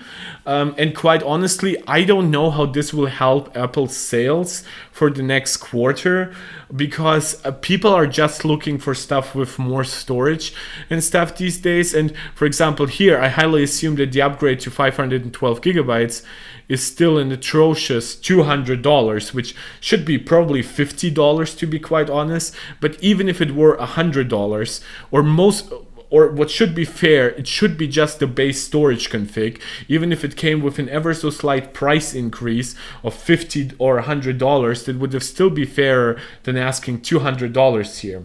Spiffy-Kaios, didn't Apple just demo their display during the stream, which is being shown on the screen, which is being streamed to YouTube? Sort of, yes, but to them they usually just do it with like wallpapers and stuff. They show you how vibrant something is and stuff like that. I don't think they really intend to like demo the actual quality of the screen. They just want to talk about it and have something nice in the background. Seems a bit misleading to say it's a good display without experiencing it in person, in my opinion. Who are you talking to me or to Apple? Because I know the screen. It's the same screen as before. It is a good display. It's just not going to be like industry changing or anything like that. It's a known quantity basically. Especially since everyone's display is different too. Now, yeah, no, I did disagree, Spiffy-Kaios, on that specific point. There's not a way to show off anything in like a presentation like this, right? They still have to at least give you like a glimpse of the screen, even though obviously this is like, I believe this is SDR encoded. I don't have an HDR TV at my mom's place, I'm sorry. Maybe I should be going back to my own apartment at this point. But they at least have to give you like a glimpse with a wallpaper and shit like that, right? Beyond that, people should still look mostly for reviews and impression videos to actually have like an understanding of what will, what the actual like experience will be. It's not up to Apple to sit somebody in front of their own device and then give us like a 5-minute like ooh and ah version of like how exactly the screen like makes an impression on you. You know what I'm saying? Again, so this is just an upgrade over M1 with like a few good different specs, so it's definitely much better value than the M1 version. Obviously, you should probably get like this, which puts it close to 2000, which makes it a little bit of a mess. But my god, this Magic Trackpad, Magic Mouse. I really have to know. They must be USB-C at this point, don't they? Mac accessories. So the 35 watt dual USB-C port. Here are the black Magic Trackpad, Magic Mouse. Yeah, black is more expensive. And no, my god, they still haven't upgraded it to USB-C? Wow, oh my god, that almost disqualifies, in my opinion, the iMac, because that makes like its accessories a really bad deal by default, because you don't want them to be like, it doesn't hurt you, like, right, you keep like this one lightning cable around forever, but like, really, what about the actual iMac? What does it say? What does it come with? iMac. Do they have like what's included in the box? Yeah, it's a USB-C to Lightning cable. Oh my god, Apple really messed up on that one. This honestly is weird. Like, it's not difficult to change the fucking cable on the Magic Trackpad. Like, I know the Magic Mouse is like, wait, is the trackpad on the site an old listing? It doesn't seem to be, because look at this. The Magic Mouse still comes here with a USB-C to Lightning cable, which I assume the same goes for the Magic Keyboard, because obviously they only ship one cable here. Like, wow, you really guys should be getting the MacBooks. At this point, I think Apple just doesn't care about the iMac, and they just upgraded it because they felt like it. To be honest, this is a huge disqualifier, because those are like $100, and with the Magic Trackpad, like up to $150 accessories, or like even $130 if you just want to like focus on it being color matched. But like, this is a damn shame. Shame on Apple here. Like, this is a huge miss, in my opinion. Also, like, who the fuck offers 7 colors after all this time, listens to people asking for like a black model, just introduces an awesome looking space black MacBook Pro, and then proceeds to not give us an iMac in space black? No, in my opinion, guys, you should not be getting the iMac, right? At this point, just get a 14-inch MacBook Pro. Look, the 14-inch MacBook Pro with M3 will be, for $100 more than that, you get it with 512 gigs of storage, right? And you get an actual, like portable MacBook with a battery and stuff like that. So while there is probably some value for some people in a stationary computer, just get a Mac Mini at that point. Mac Mini is so much cheaper. Look, Mac Mini, right? I mean, it is going to be slower than M3, but here, $599 for the same 256 gigabytes and 8 gigabytes, and you actually get a non-binned M2 processor. You get the full 10-core GPU, which is likely going to be actually a little faster than the binned down 8-core of the M3. Personally, wish they bought the colors as an option to the MacBook line. Well, the MacBook Pro will never get those colors in the same way, but on the MacBook Air, I could see them eventually. No, Mac Mini does not get any upgrade right now. And quite honestly, it makes sense. I know some people will complain about that, but that comes down to their current supply of 3nm processors. It's currently not enough to supply the MacBook Air, or even like it would be enough to supply just the Mac Mini instead of the iMac, but they would pretty much have to choose at this point between which one they want to upgrade. And just because the iMac has basically been waiting for an upgrade for so long, they chose to upgrade the iMac over the Mac Mini right now. I think this is the wrong decision. I think they should have offered like a cheap M2 Mac Mini still, right? But then have like a $1,000 maybe M3 with 16 gigs of RAM or something like that. I think that would be a more comprehensive like lineup, and then they wouldn't even need to offer like dramatically different configurations of M2. They could actually simplify their logistic, because anybody who wants a higher end model, right, double the storage, double the RAM, that would to $1,000, then you basically get the M3 for free, right? And then you potentially get still like M3 Pro and M3 Max. So it really comes down to the fact that Apple's supply of 3 nanometer is not enough to upgrade everything, and probably engineering wise there would be some problems, like they would also need to create an M3 Ultra for the Mac Pro, which would be currently problematic. But I would say the Mac Mini at these price points, right, at $599 and $799, is actually still not a bad deal. I would just say the $1299 Mac Mini, you should probably hold out until you get one with M3 Pro, because that one will likely be for one, you don't actually get you would get a 5-core performance course and a 6 efficiency course, but that most likely would come down to about the same multi-core performance and significantly higher single-core performance. You would be getting 14-core GPU at its lowest. So yeah, the 3 nanometer supply and the low yields of N3B really is fucking to a large degree with these generation of Macs. So let me get back to, again, guys, you can ask me anything. I'll be here for a while. I really want to interact with you. I really want to get to know anybody who wants to be known here. So let us see how Apple is advertising it, right? I meant to like this, so if any sound comes out, it doesn't get like doubled for you guys. So put in by the way, the best $19 product that Apple offers, it's better value than like their polishing cloth. So the most advanced chips ever, built for a personal computer.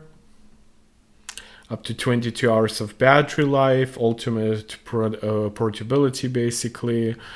World's best laptop display, now a little brighter basically. And then Space Black, which I have to say Apple really knows their audience. Space Black has been a color that many people were asking for.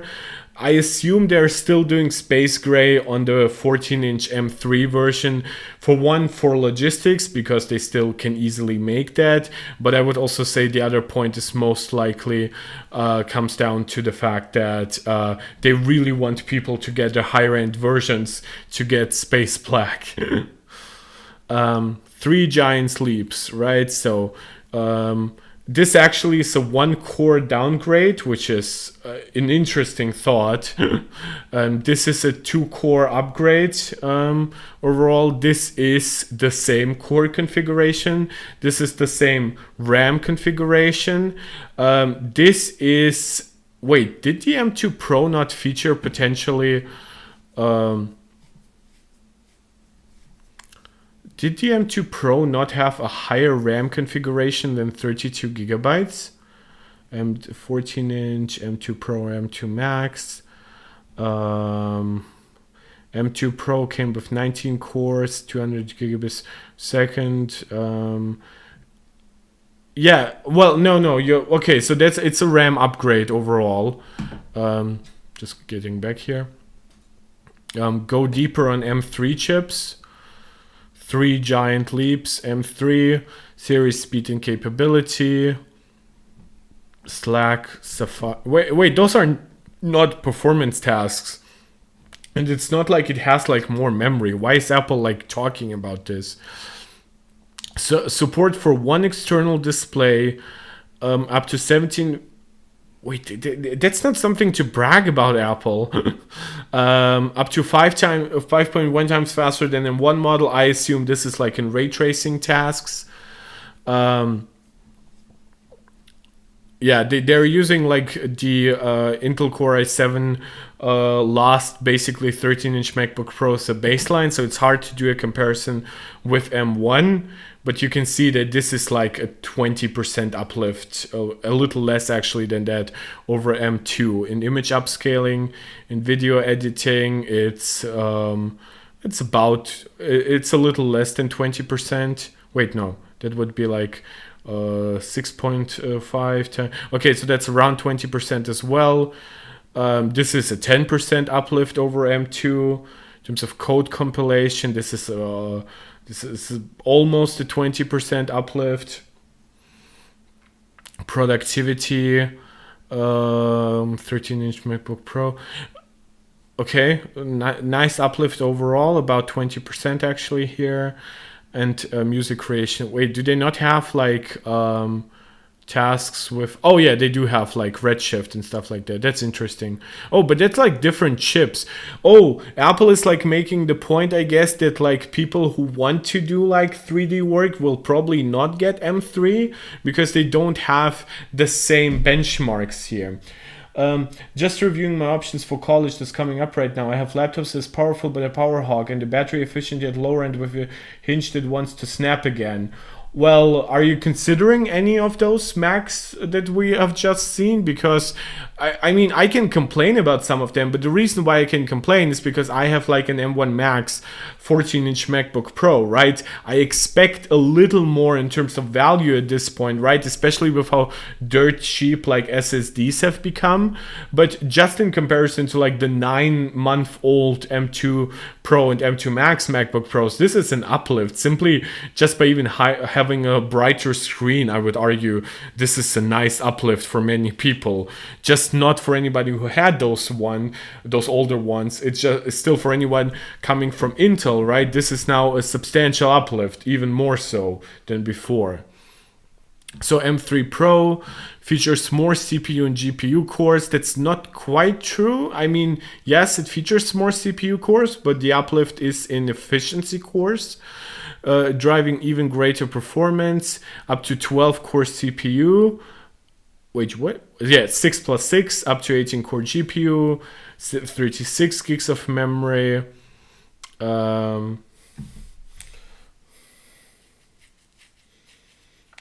Spificaius, please, I highly encourage you, please, man, don't care about, I know this is like a weird thing to sometimes tell people, but please don't care about like people talking about like issues. Like if there are widespread issues, believe me, you would know. If you like really have to go into forums to find potential issues, then those issues either don't exist for most people, right? Which is most issues actually, or there are issues that are, if they actually exist for a wide like margin of people, then you're very, very likely to actually get like those issues fixed. Yeah, the M3 Space Black. But then you would have to go with Pro or Max, right? It's not available on the base M3 one. It's only on the higher end configs.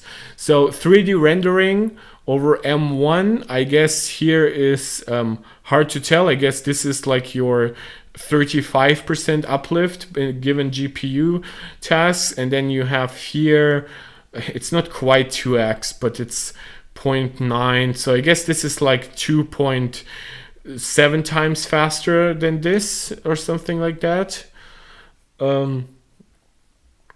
16-inch. Oh, this actually is cool because this one gets close to the M1 Pro performance. This does not even include. Oh, that's actually. Do we have like video editing, right? Medical imaging. You see that the uplift is small because the performance core amount has actually gone down. Photo editing, again, only slightly faster. Also, photo editing is very highly single core dependent. Scientific analysis. So I think that with higher efficiency, Apple still manages to put it ahead in terms of over M2 Pro in multi-threaded tasks. But mostly I would expect them to really be very, very similar. We don't have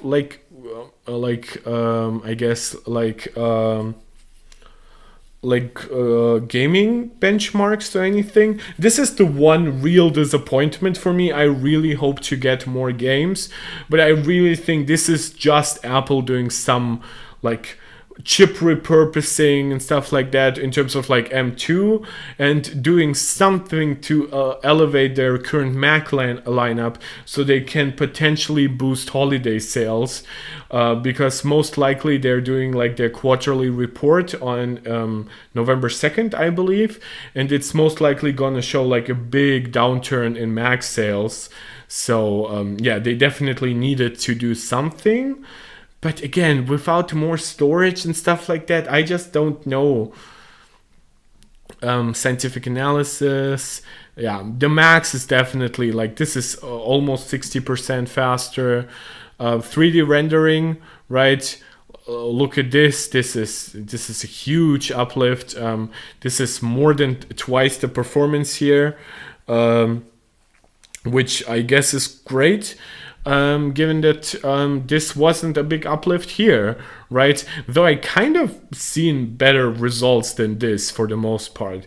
And of course, if you have any like super large 3D rendering projects that might actually stimulate your 128 gigs of memory, well, then you're in luck because there's no other chip that can do that. Image processing, this is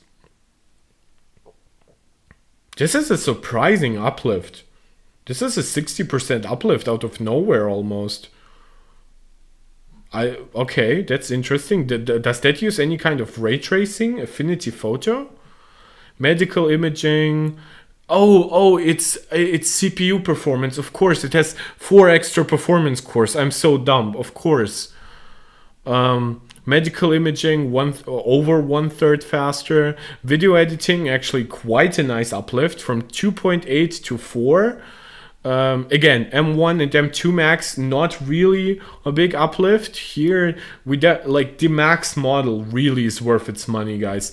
It's probably like more expensive on the high end now, but given that it has more cores, honestly, this is not that big of an ask. But the M3 Pro is the one that disappoints me, honestly, and the the M3 base is the one that makes me like roll my eyes a little, because Apple was too cheap to even give us like 12 gigs of RAM or slightly faster like LPDDR5X memory.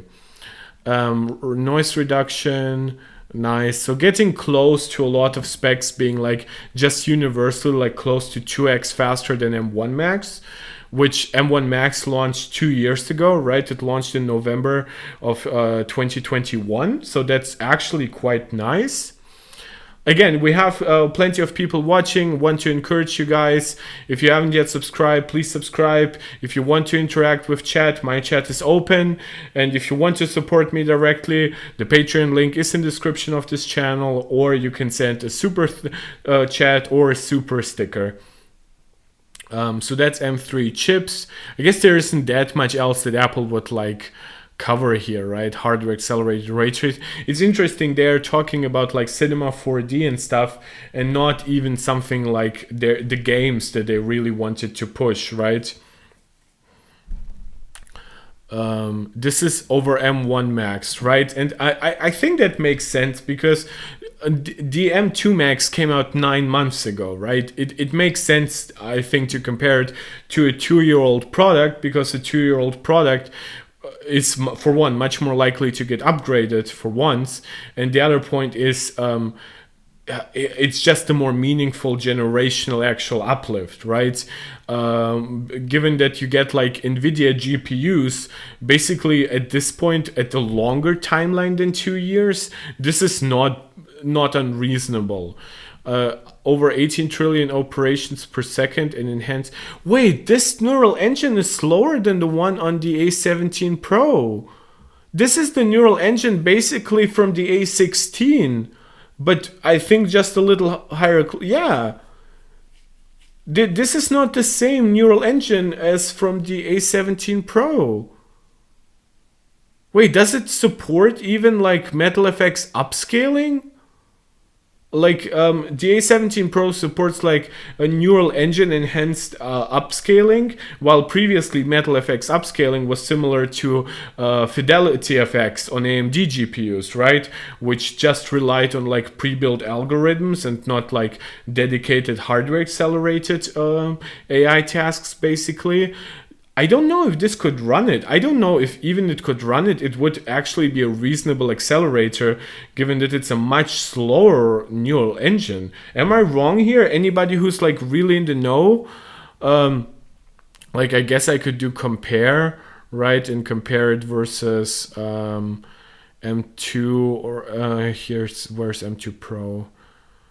I mean M2 and M2 Pro have the same neural engine anyway, but just for like completionist sake, I guess. So neural engine, I guess they on the this side they just say like 16 core neural engine, right, which would be still the same, but the actual performance level, as far as I remember, would be about the same here. Interesting the way this is panning out. Let us just quickly go back to Mac rumors, seeing if there's anything they're covering that we haven't yet considered. It gains more maximum memory, Wi-Fi 6E, Bluetooth 5.3. Nothing surprising about that. We've covered those specs. M3 chips have great battery life here. Apple's USB-C 3 to MagSafe 3 cable now available in order in space black. Magic Keyboard and Magic Mouse trackpad and mouse still feature Lightning instead of USB-C. This is where it gets like absolutely insane, and this will definitely get like a separate video for me.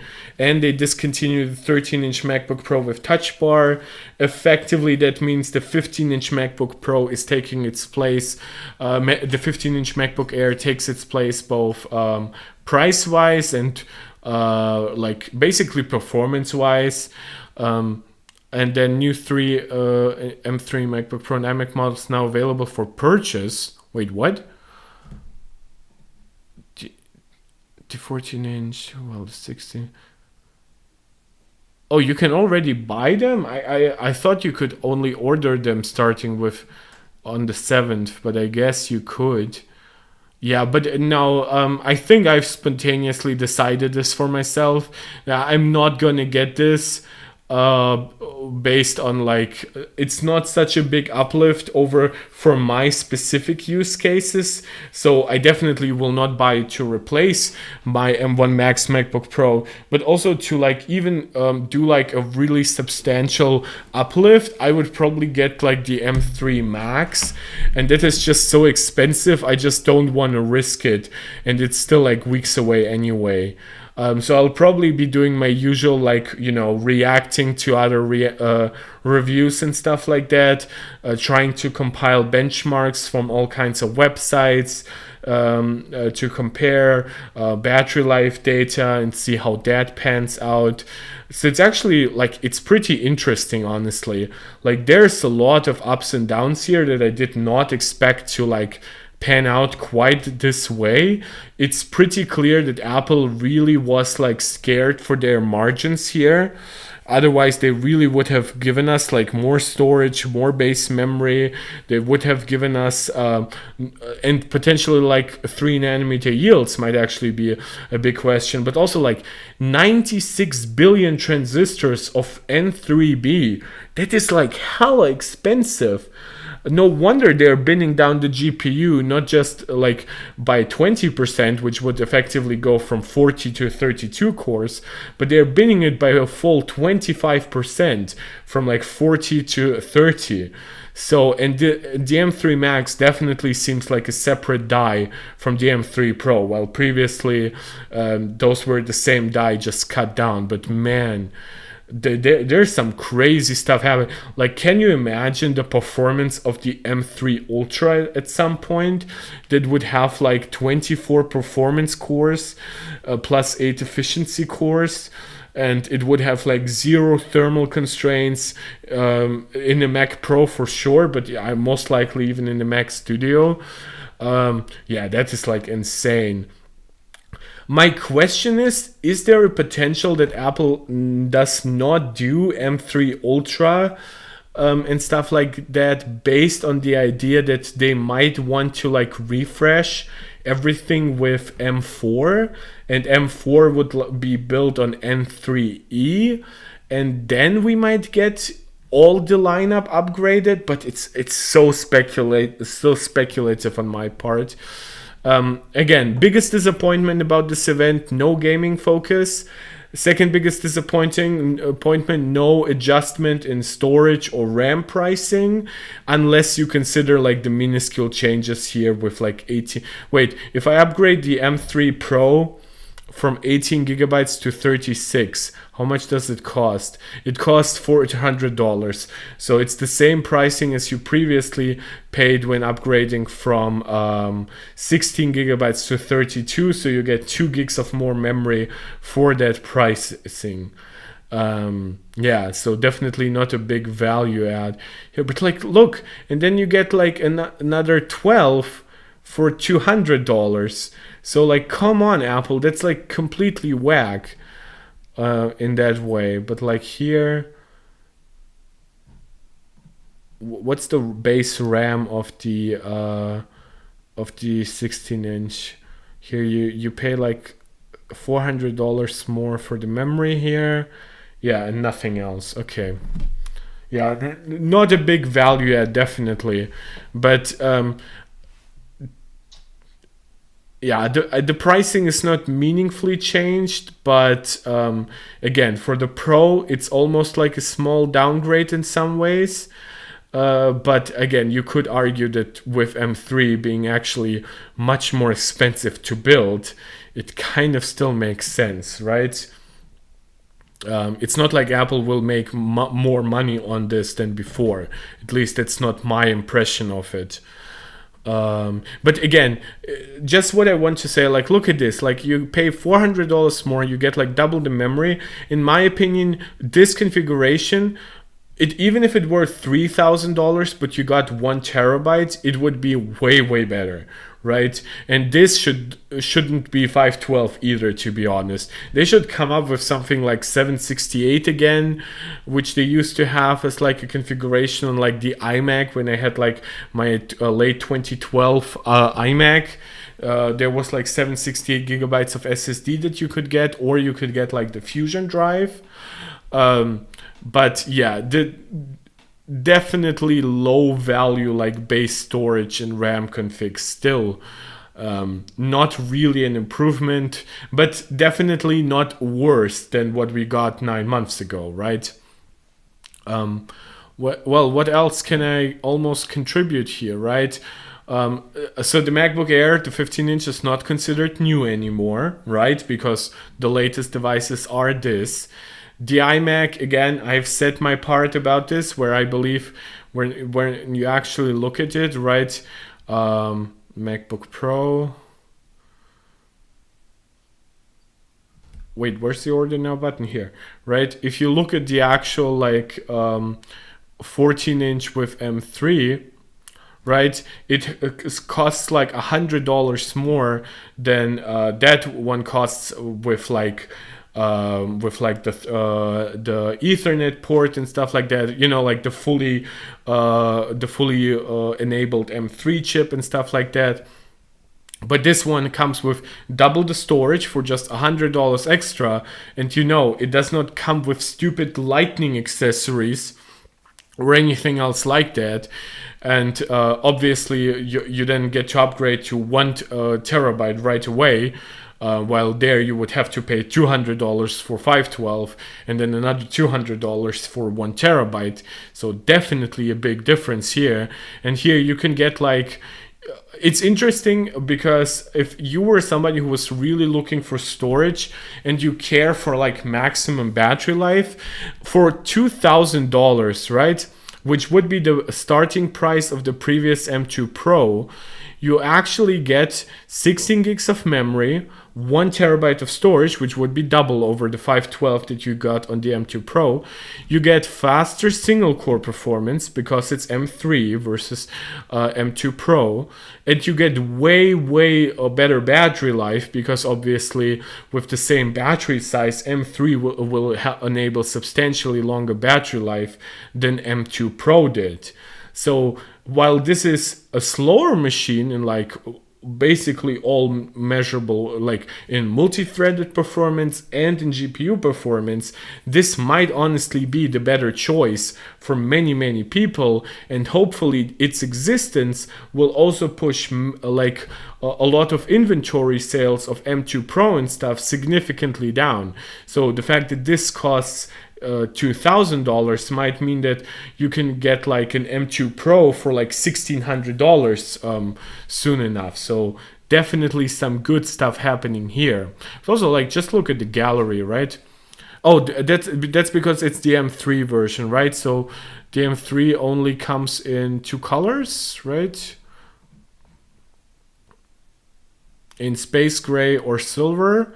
And when we look at the M3 Max, let's look at the 16-inch version. You'll actually find... Can I not open the gallery from here? Okay, select and then view gallery. Oh, the space black looks so nice. I know, by the way, guys, I know some will be confused. Some will say like, oh, it's still gray and stuff like that. That's not what it will be in real life. Apple has to balance those images so the colors still like pop in a way. They can, if they just made it purely black, it would lose its visual appeal in the images. From what we've seen in the video, it's actually like properly black. Yeah, I said properly, not probably, right? So you get here like $300 with okay, you get here $200 for like 12 gigs of extra memory, and then another $200 for another 16 gigabytes, which is such an insult because all 16 gig upgrades should be $200, and not, we should not be ever paying $200 more for 8 gigs of extra memory. But you cannot configure it here, right? But like 96 costs you what? $800 more? Oh, but you need the fully enabled chip to get like the different configs. That's actually really interesting. And then you get up to 128. Well, we've already configured it to the max, right? Where did we come up to? We came up to oh yeah, we did storage, RAM. Wait, why is it $68.99, not $7,200? Oh, we chose the 14-inch version. Sorry, guys, for that.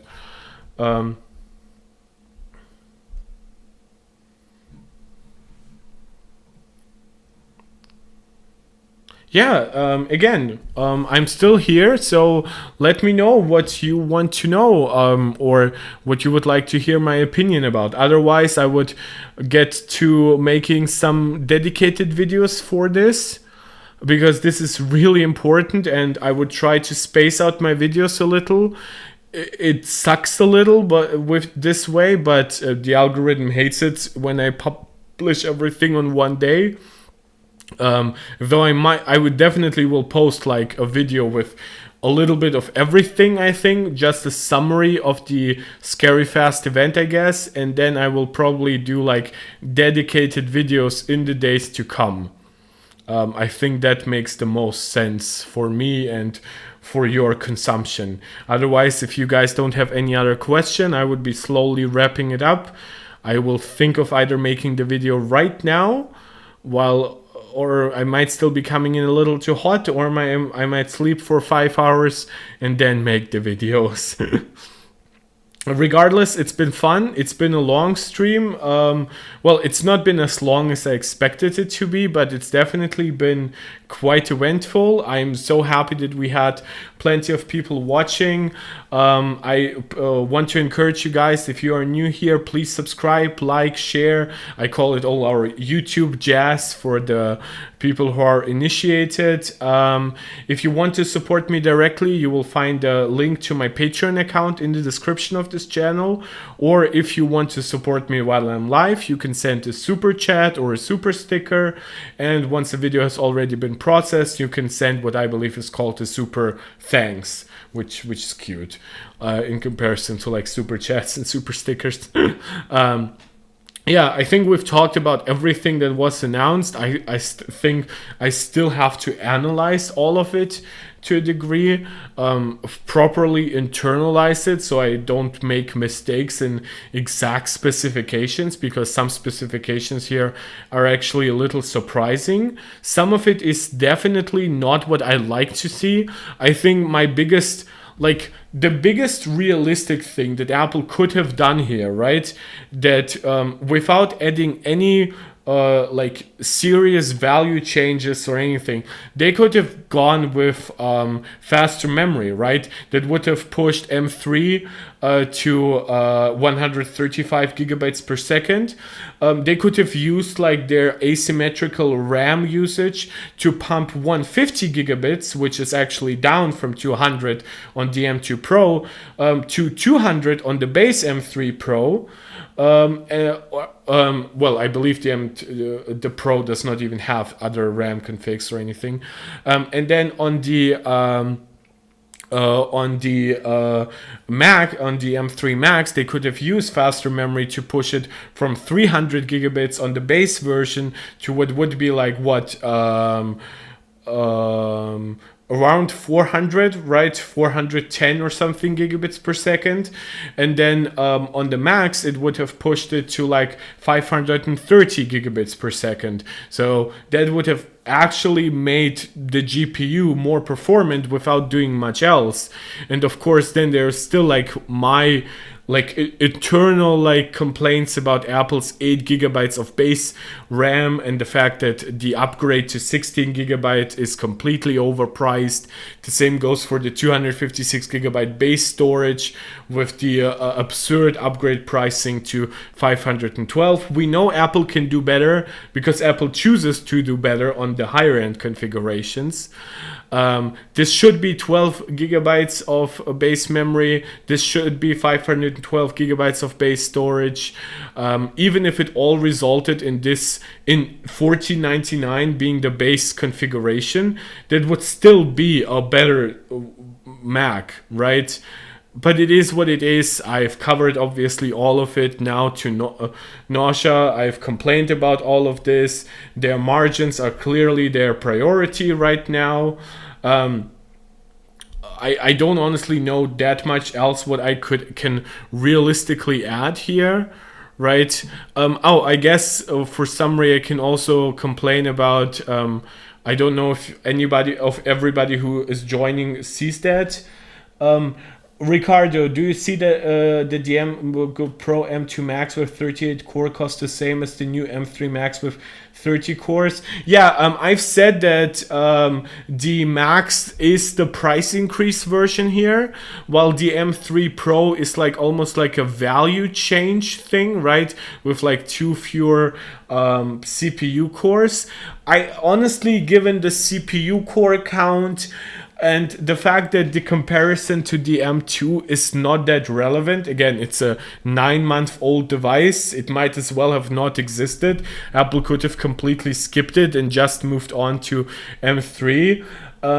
It sucks though, because I think despite all inflation and stuff, we all kind of were looking forward to getting higher value, and instead we got a higher premium, and then we basically got like almost the same value as before with just a little bit more performance across the board, right? You get even significantly higher performance in specific tasks, obviously like 3D rendering and things like that. But overall, you have to really find exact value points, right? For example, if you compare what you were saying, right, the M2 Max with 38 cores versus M3 Max with 30 cores, well, then your value lies not in the GPU there, but the value would probably come from the higher CPU core count. You know what I'm saying? And then, of course, there's also the as I said before, the memory bandwidth considerations, which are not that great. So I'm actually really curious about the exact results. I have to say this generation really feels like Apple is trying to make it look like M2 basically didn't exist, and this is just an upgrade path for anyone coming from M1, right? Because over that one, it's just a huge value increase because it's that much faster and stuff like that. But over M2, there's some consideration that you might, like, for example, I've compared like the Mac Mini, right, with its $599 starting price. Obviously, that is way better value than most of else what we have seen. And of course, yeah, this partially comes from 3 nanometer supply and also from 3 nanometer yields. This is why Apple is cutting down GPUs by that much. But believe me, they're giving you a super expensive processor anyway, because it's like 96 billion transistors is huge and super expensive on 3 nanometer. But it's not the value like add-on slam dunk than I think many of us had hoped. Right? You see, guys, when you actually interact in chat and stuff like that, I'll have a big incentive to stay here and to learn with you together. By the way, I just want to mention a couple of small things, right? Apple Vision Pro was not mentioned or shown off in any way. I don't know what it means now that we have an M3 chip, what it means for Apple Vision Pro, if Apple could potentially put it in instead of M2. I don't know how much that would realistically change, but it still would be welcome. Quite honestly, I still think that Apple is one processor away from a major architectural change. I think A17 Pro and M3 have been disappointing to Apple internally because for one, they came later than they expected. Originally 3 nanometer was supposed to come 2 years after 5 nanometer, not 3 years. And I think the current yields are still so low that Apple definitely would have wanted to give us potentially more if it wouldn't cost them more. But it's Apple. They're not going to give us just dramatically higher value just because the yields are not what they expected to. It's because I actually bought 2 months ago the M2 Max with 38 cores and was thinking to sell my Mac for the new M3 Mac. Well, if you can do that, right? If it comes down to basically the same price, and if you can really benefit from more CPU performance, which is where the M3 Max really will shine. We saw it being 60% faster in certain highly CPU dependent tasks, or if you're doing any 3D rendering stuff where the new GPU architecture will be of a big advantage, then I think you should do it. But if you have to spend a lot more money than to upgrade, then you shouldn't, at least in my opinion. What else? Well, we've seen that already. What is that actually? How much more is that? The 14-inch MacBook Pro upgrades cost $68.99, so that's a $300 difference. Do they mention what was the previous highest price of the M2? It wasn't that far off as far as I remember. But it's definitely a higher price overall, right? It's $400 more or something like that. I don't have a way to really see that. I don't know how to do the Wayback Machine for specific configurations on Apple's website. I don't think that most websites would have a lot more to contribute right now in terms of information. I think the $50.99 starting price for the 14-inch M3 MacBook Pro is honestly not bad, given that it is 512 gigabytes. I would have loved if that been 12 gigs of base memory. would have been an easy recommendation. This way it's $17.99 with 16 gigs of memory, which again, not bad, but now you really have to consider that it gets really close to like a last gen M2 Pro, a full 14-inch MacBook Pro that you can get. So unless you really want the extra battery life and maybe faster single core performance, then you should look out for like the last generation. Here's how the battery compares. Did they give us any detailed? Okay, so M3 MacBook Pro 14-inch versus, they don't have the 13-inch MacBook Pro here. It doesn't matter. Here's 14-inch M3 Pro MacBook Pro is better by 1 hour than 14-inch M2 Pro, which I kind of would want more given the efficiency core increase and the decrease in performance cores. 16-inch M3 Pro or Max MacBook Pro up to 22 hours, so that one comes up to an hour more actually. Oh, I didn't know that. I thought that for some reason that it would be the same.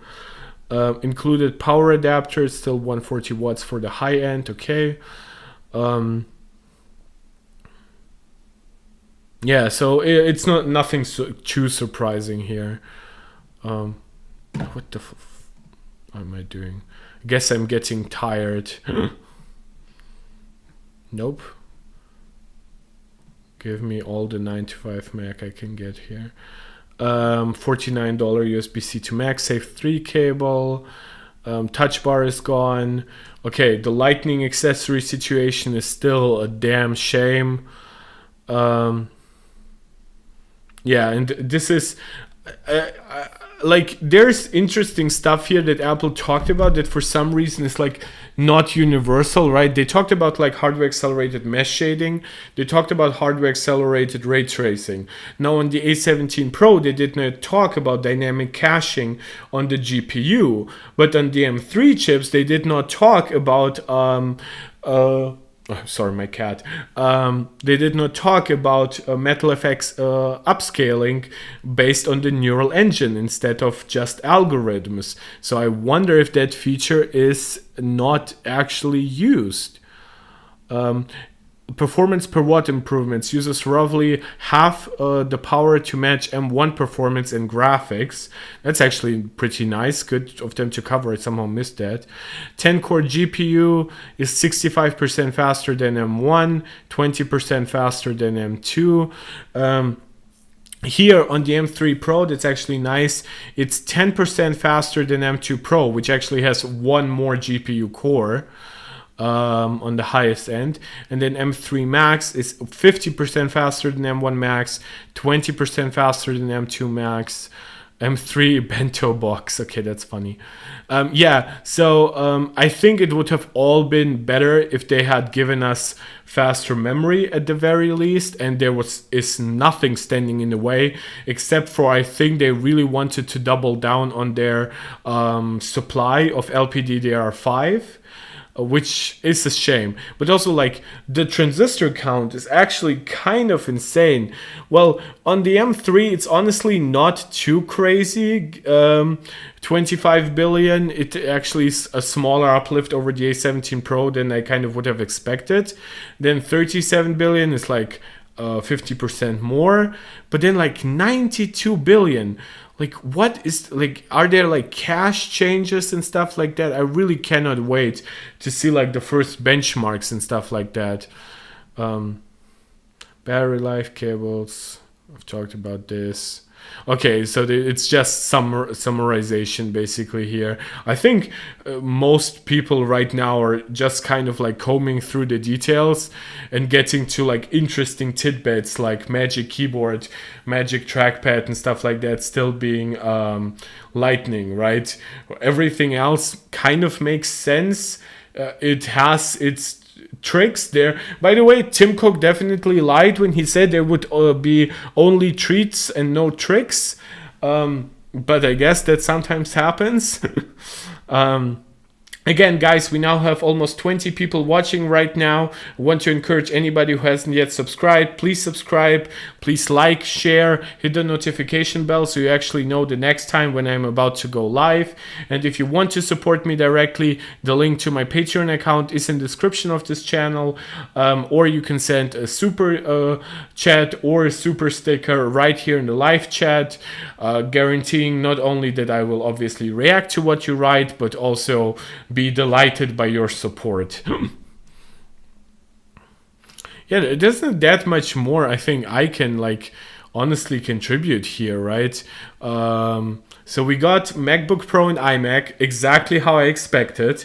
I did not expect to get an M3 MacBook Pro, which is, I think this is the model that Apple is basing hopefully higher holiday sales on, right? If they can like put on those sales between like $1,599 and $2,000, right, which would be at the highest the base price of the previous M2 Pro 14-inch MacBook Pro, while at the lowest be a price that is very close to what you would pay for a slightly upgraded MacBook Air with more storage and stuff like that. So they definitely are like trying to say, look, you get amazing battery life, you get M3 with actually active cooling, you get a mini LED screen that isn't just on par with what you previously got on M2 Pro and M3 Max, but it's actually now 20% brighter. And by the way, most of you didn't have an M2 Pro or Max 14-inch model anyway, so why not just get this one with the M3? You'll get all the single core performance you want. If you pay $200 on top of this, you get 16 gigs of RAM, which is definitely enough for macOS. And for $2,000 you get like a full 1 terabyte of storage and 16 gigs of RAM, which is nothing to sneeze at, definitely. And to all the pros, now pros, I promise you would have appreciated the things I talked about, right? A few more GPU cores, faster memory bandwidth, but at the same time, there is nothing that has 128 gigabytes of memory that can be accessed by both the CPU and the GPU, right? It now has hardware accelerated ray tracing, which is definitely an uplift for anybody who like does 3D rendering on the side with Macs. Maybe you're primarily like a video editor, but you're making some 3D graphics for your videos, right? Well, now that is basically twice as fast. And if you didn't have an M2 MacBook Pro but an M1 version, well, now you get an even larger uplift in many tasks. So definitely a lot to consider here.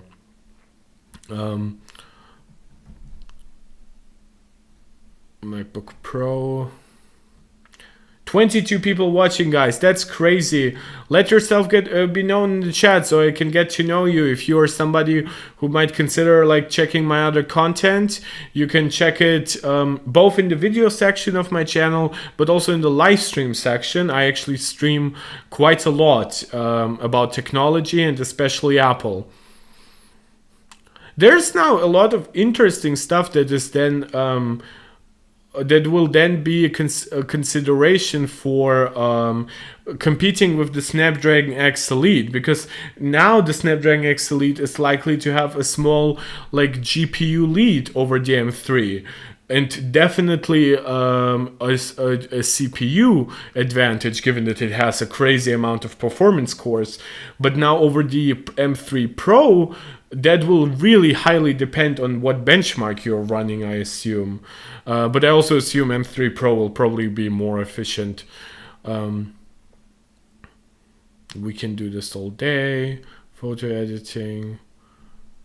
Wait. Oh, they're showing this stuff, but no, not benchmarks, which is interesting. Mutabazi Studios. Hello from... Is that France? I'm not quite sure. If, the icon is so small, I cannot actually see if it's green or blue. The flag. 3D rendering. Yeah, Apple is just showing those things as like images and not as like benchmarks. We've gone through like the benchmarks already before. Yeah, so with M3 support for one external display. Wait, so how does it work with the HDMI chip, with the HDMI port? Man, I really have to read up on this. Mutabazi Studios, yes, you are from France. Well, I believe that you're my first viewer from France. Bonsoir. And that's the most I can say in French. No, that's not true. I can also say voulez-vous coucher avec moi? And I can say sacre bleu. Support up to 2 or 4 external displays. M3 Pro, M3 Max. Yeah, tech specs, I'll just briefly go. The display is 600 nits, right?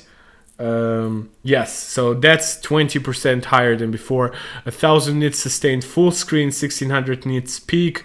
Yeah, I hate those ratings. I have criticized them on like many Android displays because it's really not clear what is what. Now, at least in this case, I can really tell the difference between like SDR and HDR brightness. But yeah, 1000 nits sustained full screen means if you have like a really impressive, like bright HDR image on the entire screen, then it gets 1000 nits, and you get like 1600 nits if it's in like a 10% window of the screen.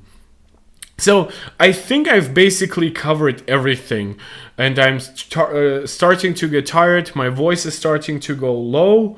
And I definitely don't want. I've been basically pretty sick the last 2 weeks. Yesterday I didn't feel too well either. So I hate these like long-term viruses that you can catch. It's pretty crazy. I'm COVID negative, by the way. I've tested, but I really want to. I want to say a big thank you. I had like a nice. Young D, which one are you getting? Well, I'm doing this stream from an M1 Max 14-inch MacBook Pro, and given that I don't think that I can do the testing that would do this device justice, and that it would cost an extraordinary amount, that I wouldn't want to risk like not hitting like Apple's 14-day deadline and where I would return it, so I'm not getting any of those. But you have to understand, my MacBook is exactly 2 years old at this point, right? I bought it and then I got it like 3 weeks, I believe, later than the first day you could have gotten it. But it's still a phenomenal device. Even in like the 14-inch form factor, the M1 Max delivers good battery life, really solid performance. Like I do, for example, some light like video editing sometimes, but mostly I do some video encoding. I do my streams, which obviously require it to be also a little efficient. For example, if you look at TG Fan Pro, which I'm running here, for example, the system runs at like almost idle, like idle technically for this device would be silenced, but it runs at like 2300, 2500 RPM. That's like whisper silent almost. All cores are like doing well. I have like the higher core count of the GPU version, right? So I have 32 GPU cores, which actually would still stack up pretty nicely to like the lower end configurations of both M2 Max and M3 Max even. Now, of course, it would be slower, right? For example, the next MacBook Pro I buy, I definitely will buy it with like with 2 terabytes of storage. I don't need more than 32 gigs of RAM, but thankfully I would probably get now 36 or something like that. So regardless, what I just want to tell you, my MacBook is fine, and most likely if you have an M1 or M2 device, so is yours. I definitely don't want to take from your excitement for this. I definitely think there's some really cool things happening here, but overall I believe this refresh mostly exists because Apple really was unhappy with their Mac sales, and this was their way to boost them. And I think the 14-inch M3 MacBook Pro will probably do a lot of good, especially if once it sees like price drops be closer to like $1,400, right? It starts at $1,600 and maybe you can get it for $1,450 or something like that in 3 months or something like that. Then it really starts to like pump up Apple sales. Yeah, that's pretty much it. My eyes are starting to like, I think, like bleed from the light, obviously. I know I've probably have blinded plenty of you with this. Again, as I'm trying to wrap this up, I will do the obnoxious stuff and still remind you guys to subscribe, to like, to share, to hit the notification bell so you will know in the future when I'm about to go live. And beyond that, I will also encourage you, if somebody wants to send me like a small goodbye super sticker or super chat, I will greatly appreciate it. I'm a hobby YouTuber. I'm doing this and not a side job or anything like that. So again, it's all support is appreciated. Obviously, so it's just watching and liking these videos, but monetary support is also liked. Maybe in the future that will help me buy more Macs on the regular so I can review them for you and analyze them properly. So yeah, there's some discrepancies here that I definitely would like to cover in like future live streams, because I think they like go beyond my shorter form videos. Like, for example, does this support MetalFX upscaling? Does this actually have a slower neural engine than the A17 Pro? And by the way, when I say MetalFX upscaling, I mean like MetalFX upscaling that's is based on the neural engine, not that is based on the not like on pre-built algorithms and stuff like that that are run on the GPU and not on the neural engine like on the A17 Pro. What does the lower like memory bandwidth do for the M3 Pro versus the M2 Pro?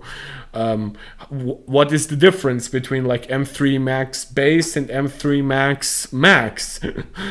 So there's a lot.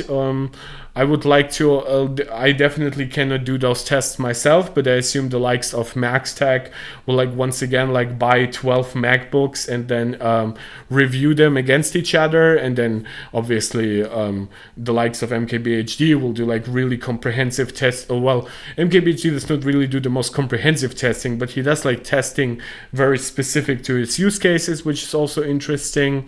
And beyond that, I'm just really happy that this even happened. Obviously, I wouldn't be making a live stream at 1 a.m. without it. Obviously, I wouldn't have 10 to 20 people watching me live. So really, really grateful for all that. And I hope over the next couple of days and weeks, we can keep that up, get the subscriber count even higher. Obviously, the last month has been insane for the channel growth here with the announcement of obviously the iPhone 15 Pro, the A17 Pro. Hopefully, we'll keep that going with M3, M3 Pro, M3 Max announcements. Yeah, and beyond that, I can just encourage you guys to take care, to let me know what you would like to see me cover next. As always, please engage with the channel however you see fit, in a way that gives you the most fun, that gives you the most enjoyment. I wouldn't be doing this if I didn't have you here, so thank you so much. I'll try to think of some shorter form videos where I don't sound as tired and confused as I do now, so maybe I'll just put on a really early alarm for tomorrow. or it's today. It activated Siri on my Apple Watch Ultra. Yeah, so I'm really, really tired. It's 3 a.m. Thank you again so much. I hope you enjoyed this. I hope I helped you guys fully understand what actually happened. I know I've been like saying bye for like the last half hour, but that's because I'm actually that tired. But I still wanted to engage with you. Thank you so much for enabling any and all of this. I'll see you in the next one. This is Mark Tech tuning out.